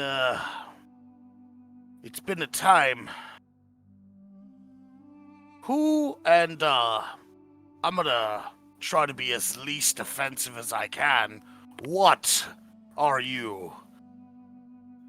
I'm Gorple Lurky Pokey. I'm a grung. That's made up! That's fucking made up! I mean, if you want to get thoughtful, all words are technically made up. So... You know what, kid? That's fucking true. I'm from Chult. It's all the way across the ocean. And Alright. My people, the naming convention we use, it doesn't translate well over into common, but in common, it kind of translates over to Gorpo Lurky Pokey. Yeah, I can see the barrier of cultures there, for sure. But not to be confused, I'm not a Gripply. The Gripply and us, we don't get along. Are you some kind of bullywug? No, I'm not a bullywug either. They get a little... I think bullywug are more of a this continent thing. We don't really deal with bullywugs. You look like a bullywug, just so you know. Yeah, I'm definitely not. Alright, well, you gave me your name. Me mother raised me better than to not give you me own. I'm Onthar Froom. Pleasure to meet you. And he extends this off-colored metal gauntlet in your direction. Is it fully covered so there's no skin exposed? Yep, fully covered. Yeah, right. This dude is wearing, like, the only thing not in metal is his head. So, and beard. Gorple reaches up because he's only 2'9", but he has like hand wrapped and gloved hands that he shakes your hand with. But he has these gauntlets that like have smiling ogres on them, so he has like a really strong grip. Sure. And Onthar's is firm, but not in like I'm being macho and showing you how strong I am, but it's just a firm handshake. Gene, how prevalent is the Order of Gauntlet symbol? Oh, I'm wearing it like... So he has like this Grix hide armor that is studded leather. It's studded with green dragon scales. And so, like, I imagine it, since he's all like wrapped up because he wears like winter clothing underneath his gear because he's cold blooded, that like over one of my head wrap, like the pin is of the Order of the Gauntlet. You can tell for sure he clocks that as you're shaking hands. And he doesn't mention it, but he definitely kind of looks at it. Now, you're clearly not here by yourself. And Anthar kind of leans back in his chair, sort of getting ready to receive. Right, here's your do I drinks. have the... Right, here's the wine for you. And Thank you. Yes. Beer and where did Corporal go? Oh, there he is. He's right here. Oh, hey there, Drovar. Barakova, brother. Brother. These are my friends. This is Anthar. You can introduce yourself again, I guess, if you want, and they can introduce themselves. If we're doing titles and the like, I am the Iron Bulwark, Anthar Froome. Do I have to have a title? Oh no. Well, Gorpal used to call me Evil Witch, but that was more like out of affection. But anyway, I am Basha Barsh. I am from the Wizards College in, I almost said Baldur's Gate. Oh my god. What is the name of the town we came from? Neverwinter. Neverwinter! From Neverwinter. Yeah. Ma'am. Well, I'll speak up then. Drovar Ironhelm, former retired sergeant. He's gonna slip into Dwarven real quick, as you mentioned. Yeah. Where are you from, boy? North, south? Well, he's probably like not too much younger than Anthar. Yeah. He's definitely looking a little age. I never remember the name of the city that he's from. Mirabar. Yeah, Mirabar. His eyes instantly light up. You're from Mirabar. So am I. Sorry. And he'll he kind of gives you the dwarf shoulder shake. There's a strangely Yeah. perfect dwarf, and I go, I'm not from Mirabar. Weird. We're not talking to the boat. Well, it told me to respond. It game me a proper response and everything.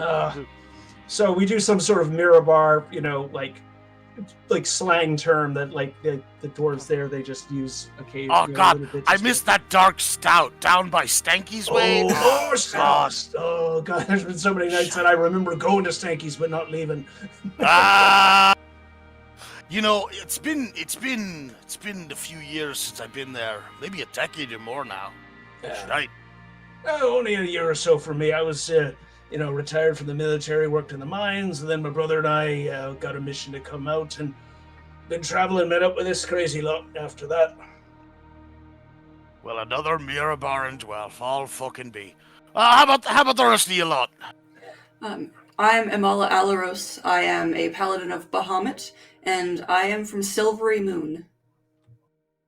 When you say that you are a paladin, he clearly nods in like deference to it. And his holy symbol is kind of big and on his chest, but he definitely kind of like puts a gauntleted fist over his chest to, show you respect. Amala, well met. And how about you, Beanpole? Vincent Helgrave. Vincent. Well, I didn't realize I was gonna have such company. Please, pull up a stool, pull up a chair. Hey, Felric, give up a chair. We need it. All right. And you just watch as one of the individuals who's been arm wrestling just immediately just pulls the arm down of the person he's been arm wrestling, gets up, puts his seat down behind you, Amala, and then just starts pulling chairs from everywhere so everybody gets a seat. All right, there you go. Thank there you. go. No problem. I No, would like to I arm wrestle fucking you won. later. I did not cheat. And he just goes running back over to where they were arm wrestling. You can definitely tell for a moment Anthar sees the like frivolity and the wrestling going on, and there's like a glint of like remorse of like, man, I wish I could, but he's clearly instationed. So you are certainly an interesting pack of individuals, and my friend, Leosin. Sounds like you got a tale to tell. And I mean, we saved his life, didn't we? I mean, A lot. against his will, but yeah. Yeah. But he wanted us to meet him here. We're dealing with something, and he was going to try to get some more information on it. We're trying to coordinate with him, and he said, "Come here." I mean, fair enough. DM, I'm gonna check with you. I've probably seen Leosin within a few weeks, but not like a few days. Yeah, no, you haven't seen him. I would say at this point, it's been probably 2 months or so since you've seen him. Sure. But you know that if he says that he's going to be there, then he's on his way. Yeah. Well, listen. Leosin is a man of. He wears many hats, if you know what I mean. He's got a lot of responsibilities. He said he's gonna be through here soon, and I've never known that man to be late. I don't know if there's something I can help you with, but me and Leosin travel in similar circles. Do you know anything about what he's been researching in the past 2 months? I haven't seen the man in a few months, so I'm gonna go with no. All right. Well, looks like we beat him here. He was in a bad way when we left. He was going to need some time to recover before he started off. But we got sidetracked as well. I thought he'd have made it. All right. He kind of sits in a little closer. He's like, "All right. Well, this is the first city we've been in a while. I got to ask you, have you guys, any of you, not been hearing anything regarding dragons? Just any news about that recently?" So Anthar, as Drovar says this, it now kind of clicks. The last time you did see Leosin, he said that he was going to be researching the cult of the dragon, and then when he saw you next, he would have more information for you. Anthar's brow kind of furrows with concern. Me and Leosin don't get to talk as much as we'd like, but the last thing he mentioned was some kind of cult that had been dealing with dragons. We dealt with something like that years ago, way out east, but we thought it was a one-time thing, one and done. But he gets these feelings, these gut feelings, and apparently he wasn't wrong. Maybe this is a little more serious. Maybe somewhere private to talk.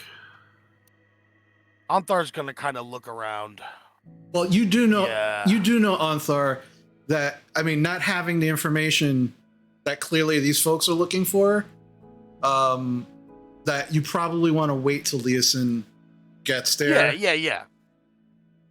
Well, listen. Here's the deal. There's a weird law. I don't know if it's that weird. Maybe it's smart. That inns and taverns can't be in the same building. Don't look at me. I am not the High Lord of Elturel. So there's not exactly rooms. There's probably a private room I could talk to Vasily about. But if you have information for Leosin, he's not going to be in for a few days at earliest. I could find a place to put you up.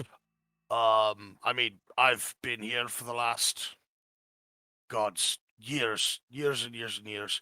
I'm happy to help you as best I can. And he kind of looks specifically at you, Gorple.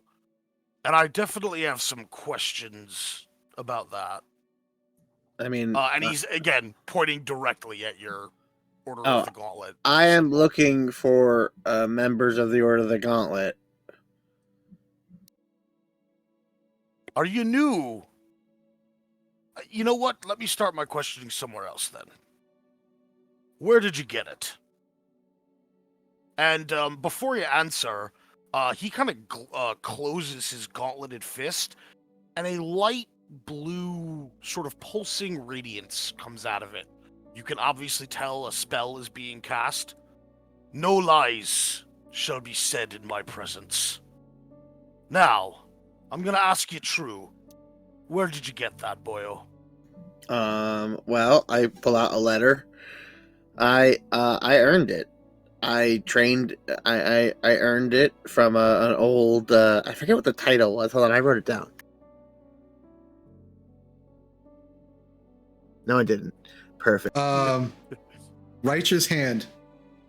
I earned it. I helped a retired righteous hand, and he gave me a letter of introduction. In Neverwinter, I earned the rank of Cheval, and I show him the letter.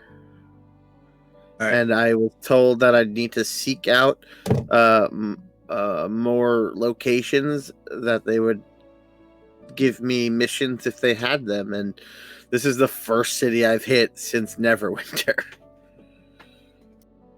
All right. So as he hands you this letter, Anthar, and you begin reading it, you recognize the name.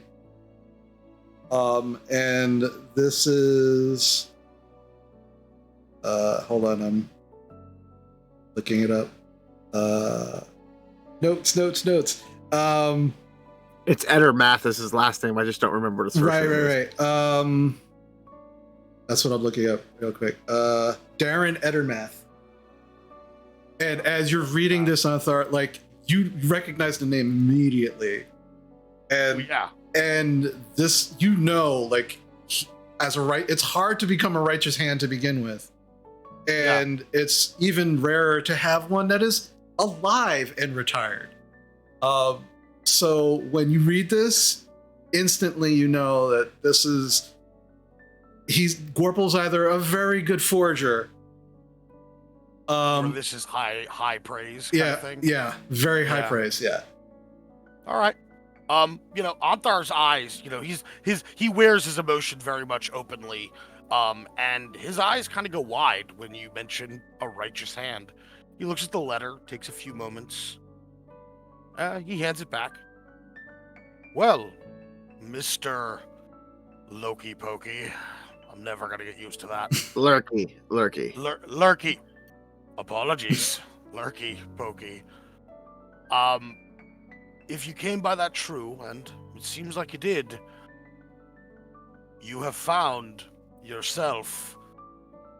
And he kind of pulls a bit of beard to the side, and you see that as kind of not hidden per se, but definitely not in open view. He wears a necklace with a gauntleted fist, like kind of clinging to the necklace, but is very much the Order of the Gauntlet fist, which is different than the Torm Gauntlet. A lot of gauntlets, guys. Yeah. The Order of the Gauntlet has the fist with holding the sword. Right. Yeah. And it's sort of, the necklace is like the sword is attached to the necklace with the gauntlet hanging off it. And he goes, I did introduce myself as the Iron Bulwark, and I only got that title through my work with the gauntlet. So if you are here looking for faction business, well, Cheval, seems like you've come to the right place. That's fair. What about the rest of you, though? I mean, are you all here for the same purpose? Well, we're definitely all working on the same thing. I don't think any of the rest of us are part of this particular this guild of yours, but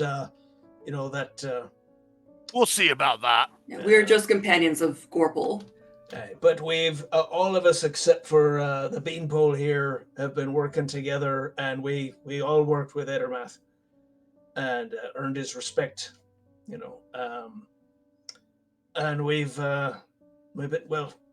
traveled south on another matter and ran into some trouble.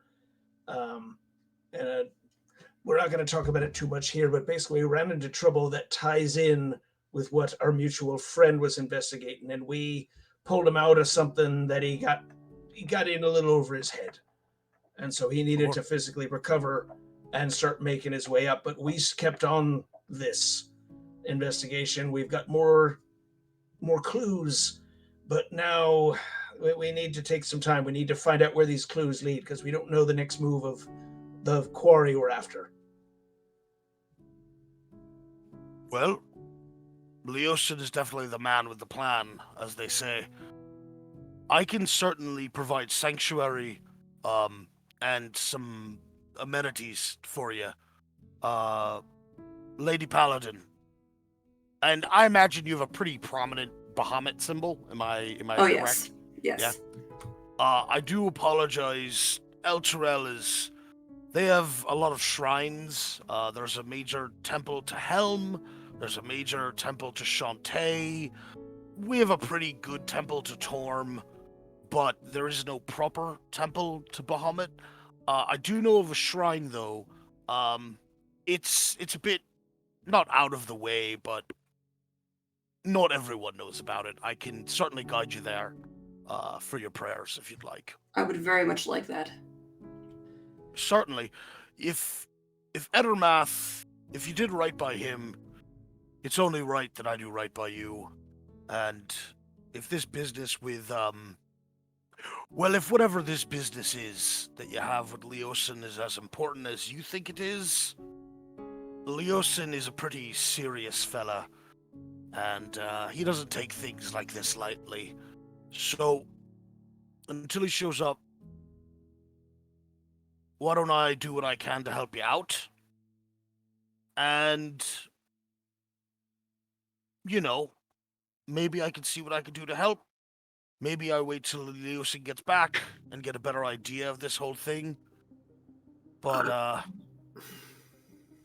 we have, I mean, we're kind of chasing leads, and our leads are still moving. So if we stay here and wait, it kills our time. Yeah, but we also have a lot of... We're carrying a lot of things with us that are going to slow us down also. So I think what we need first is a place to, a bed to rest on, a wall to put our backs to, a little time, spend the cash so we're not burdened down with it, get better equipped, find some place to store some things that, we just can't keep carrying with us. Mhm. Sounds like you have a request for sanctuary. Yeah, that'd be great. At least for the start, but then starting to finding people to ask questions to, so we know that, so we can start tracking clues. If you're able to help with that, I think that'd go a long way. And I think this is something you'd want to be in on. I'm not going to say more now, but you'll get a chance to hear it, and you'll make up your own mind. He definitely nods along with you, and you can tell that there's an eagerness to get into something, but for whatever reason, he hasn't had the chance to. All right, I think I've heard enough. I can put you up. I can give you a safe place to keep your goods and whatnots. And listen, I know some of the movers and shakers. I'm a little friendlier with some than others, but that's how the world works. And I've been around Elturel for a time, so I can at least be a guide or get you where you need to be. All right. Well, that works for me. That works for me too. I may not look it, but I am a little religious. Is there a temple to Soon somewhere in the city as well? Make a. I was actually you've been here long enough, Anthar. There is it's not even a temple; it's a shrine. But there is a shrine to Soon. That's actually not too far, but there's no temple. Yay. Yeah, no, the docks aren't too far from here. I think it's right off the docks. Again, I'm gonna be honest with you, certain gods get a lot more spotlight than other gods in here in Elturel, so... I did not expect a bathhouse like back in Neverwinter, so, it's Good. fine. Managing expectations. Yes. What about a shrine to Lyra? Pay some respects yeah. There are none. There's no temples. There's no shrines. There's no House of Lady Favors. Unfortunately, here. Yeah. House of Lady Favors. I kind of just give you the head shake, That's what I thought when I saw the light shining on this place. I was like, it's just not her place, I'm guessing. Now, please go ahead. I before I fully give you the rights of sanctuary, which I'm happy to do, there are a few conditions. But oh boy. Please. I was just gonna ask: is there a bounty hunters guild here? There is not. You know, to be honest, okay. You know what? Let me do the conditions, and that might help answer your question. Elturel is we're a pretty militaristic kind of place. You know, you will see troops of armored paladins, clerics. There's a specialty group of cavalry riders called the Hell Riders. Don't mess with them, first off. But this place is all about the law and order. You know, bad language on the wrong holiday is considered a crime. So I am willing to give you sanctuary and protections as best as I can, but I have to, while under my sanctuary, you represent me to some degree. In that capacity, I need you on your best behavior. Oh boy. Okay. Now, if you travel with a Paladin of Bahamut, I doubt this is anything that I need to sort of get into, but you're asking me about bounty hunting right off the gate, so I'm just gonna kind of, you know, dive into it. You know, no crime. I'm gonna tell you right out, there's no fucking thieves guild around here. There's, you know, I need your noses to be cleaner than they ever fucking been. You get me? Go ahead. I was gonna say I'm definitely exchanging looks with Vincent of all people. I don't have a nose. Yeah. I think I'm going to like this place very much. Every time Gorple starts to put up his hand to waggle, Drover just kind of puts his hand. It's like, nope, no. I'm like, I'm like in my head. He's like, I bet I could probably find a thieves guild. I don't know what you're talking about. Hey, Matt. I got a 18 insight check on you. How's Vincent looking right now? I should probably roll deception against that. Yeah, sure. Because he looks over everyone. He definitely is like, Amala's cool, dwarf boy, you know. And he stops at you, and he's like,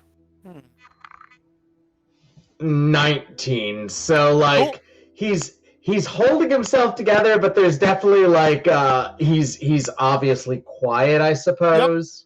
Yep. Sure. Reserved. Yeah. So he'll kind of linger for a moment on you, but he'll go, all right, so just heed these words. I'm happy to help you, but just don't let this blow back on me. The High Observer will chew me up and spit me out. So just, I need everyone here to kind of respect that. But as long as that's agreeable, and I'm gonna say it looks like it is, I can probably find somewhere for us. All right. Well, I'm used to keeping the barracks clean when the general's doing an inspection, so I'm fine with that. I knew I fucking liked you. Well, I mean, you've been to Stikey's. Come on. And Vincent. Yeah, go ahead, Basha. I was just gonna say, yeah, Vincent. When he was saying no thieves guild, you definitely noticed that Basha was like, oh man, like. All right. So with that, Anthar. Definitely, he takes you out into the back of the actual tavern. You walk maybe 20 feet across the street from the rear of the tavern, where in the rear you can see there is an actual stable. But across the street, it looks like a large stone boarding house, probably 3 stories high. And Arthur, this is where you and a number of your men actually stay. And there's plenty of room. The 3rd floor has been mostly used for storage, but if folks come in, there's cots that are available there, and easily enough you're able to make room for everyone. Excellent. I'll lead you guys in. Oh, go ahead, Gene. I'm sorry. I know we just gotta quickly grab our small amount of luggage. It's gonna be a little bit more space. I mean, it's a whole building, Corporal. If you got something bigger than a building, then I can't help you. No, they just got big furniture. And he licks his eyes as he says. Anthar is gonna kind of stop and give you a real stare. Are you bringing something dangerous into my home? Maybe. That gauntlet closes with a metallic clink once again. Tell you what, before we bring it in, we'll show it to you. and you make your call. But we should do it somewhere. But let's do it private. It's got to be someplace no one else is going to see it. It's more that I think anything, folks who see it, there's folks in the city who are going to want it. And we're not prepared to part with it. But we don't think it's dangerous, except by what it is, not what it could do. Yes. I really hope I don't regret this, but... you look like you're ready to get out from behind the desk. Come on. Yeah, so you bring Teague and the covered eggs to the back stable area, which Vasily is very happy with. Like, no, there's plenty of space. Go ahead, he's fine. Put it on the gauntlet tab. Yeah, and as you bring it over, first off, Anthar, there's this kind of large thunder lizard, not massive, but it's got a saddle on it and pretty interesting. But it doesn't like throw you off or anything. It's just like you've never seen one this close before. But as they bring this to the stable and you have the eggs covered and you begin to kind of take the covers off to show Anthar, that is where we're going to finish for the evening. All right. Cliffhanger. Yeah. Dun, dun, dun. Excellent. I am so glad we got you in, Rennie. I'm so glad we got you back in. So everybody, please welcome Rennie Stern. Rennie is actually Gene's brother and Julia's brother-in-law. Yeah, brother. And an amazing friend of ours who graciously accepted my invitation to come in as Anthar. Thank you so much, Rennie. This was awesome. He's kind of okay. Yeah, whatever. And you know, for as long as you guys are in Elturel, Rennie will be joining us, which is amazing. Again, thank you. Yeah. But yeah, thank you everybody for joining us. I'm so happy we were able to get you in today. I would have felt so bad if we would have went the whole session with you just kind of waiting. The more and more stuff they were doing, they had some like great role play and people having conversations. I was like, man, this is good TV, but it's not happening. Like it's not happening. Yeah, I was feeling the same way, but thankfully your roles didn't, like, if you guys during those roles to actually get to Elturel, if you would have gotten 10 or lower on any of those roles, those would have been encounters and you never would have made it to session. So you guys made some great roles. Amazing. But yes, thank you to my wonderful players, and again, thank you, Rennie, for joining. I'm so happy that you're with us. And thank you to all of you who have been watching and stick with it. It's a little late, but there's only one shout out I'm going to make. I want to thank Goddess Thane for following our channel. And again, this was in between streams. It wasn't during the stream, but I always like to shout out folks who have followed regardless. And thank you to all of you. Thank you to my players. Thank you to my mods. Thank you to my patrons. Thank you so much. So as we end for the evening, as usual, we are going to raid off to someone. So please don't run away. Don't leave just yet. We're going to raid someone who has shown us support and is equally I swear I can speak words. Someone who is also deserving of support as well. So remember to please love each other, be kind to yourself, be kind to each other. We'll see you next time. Take care.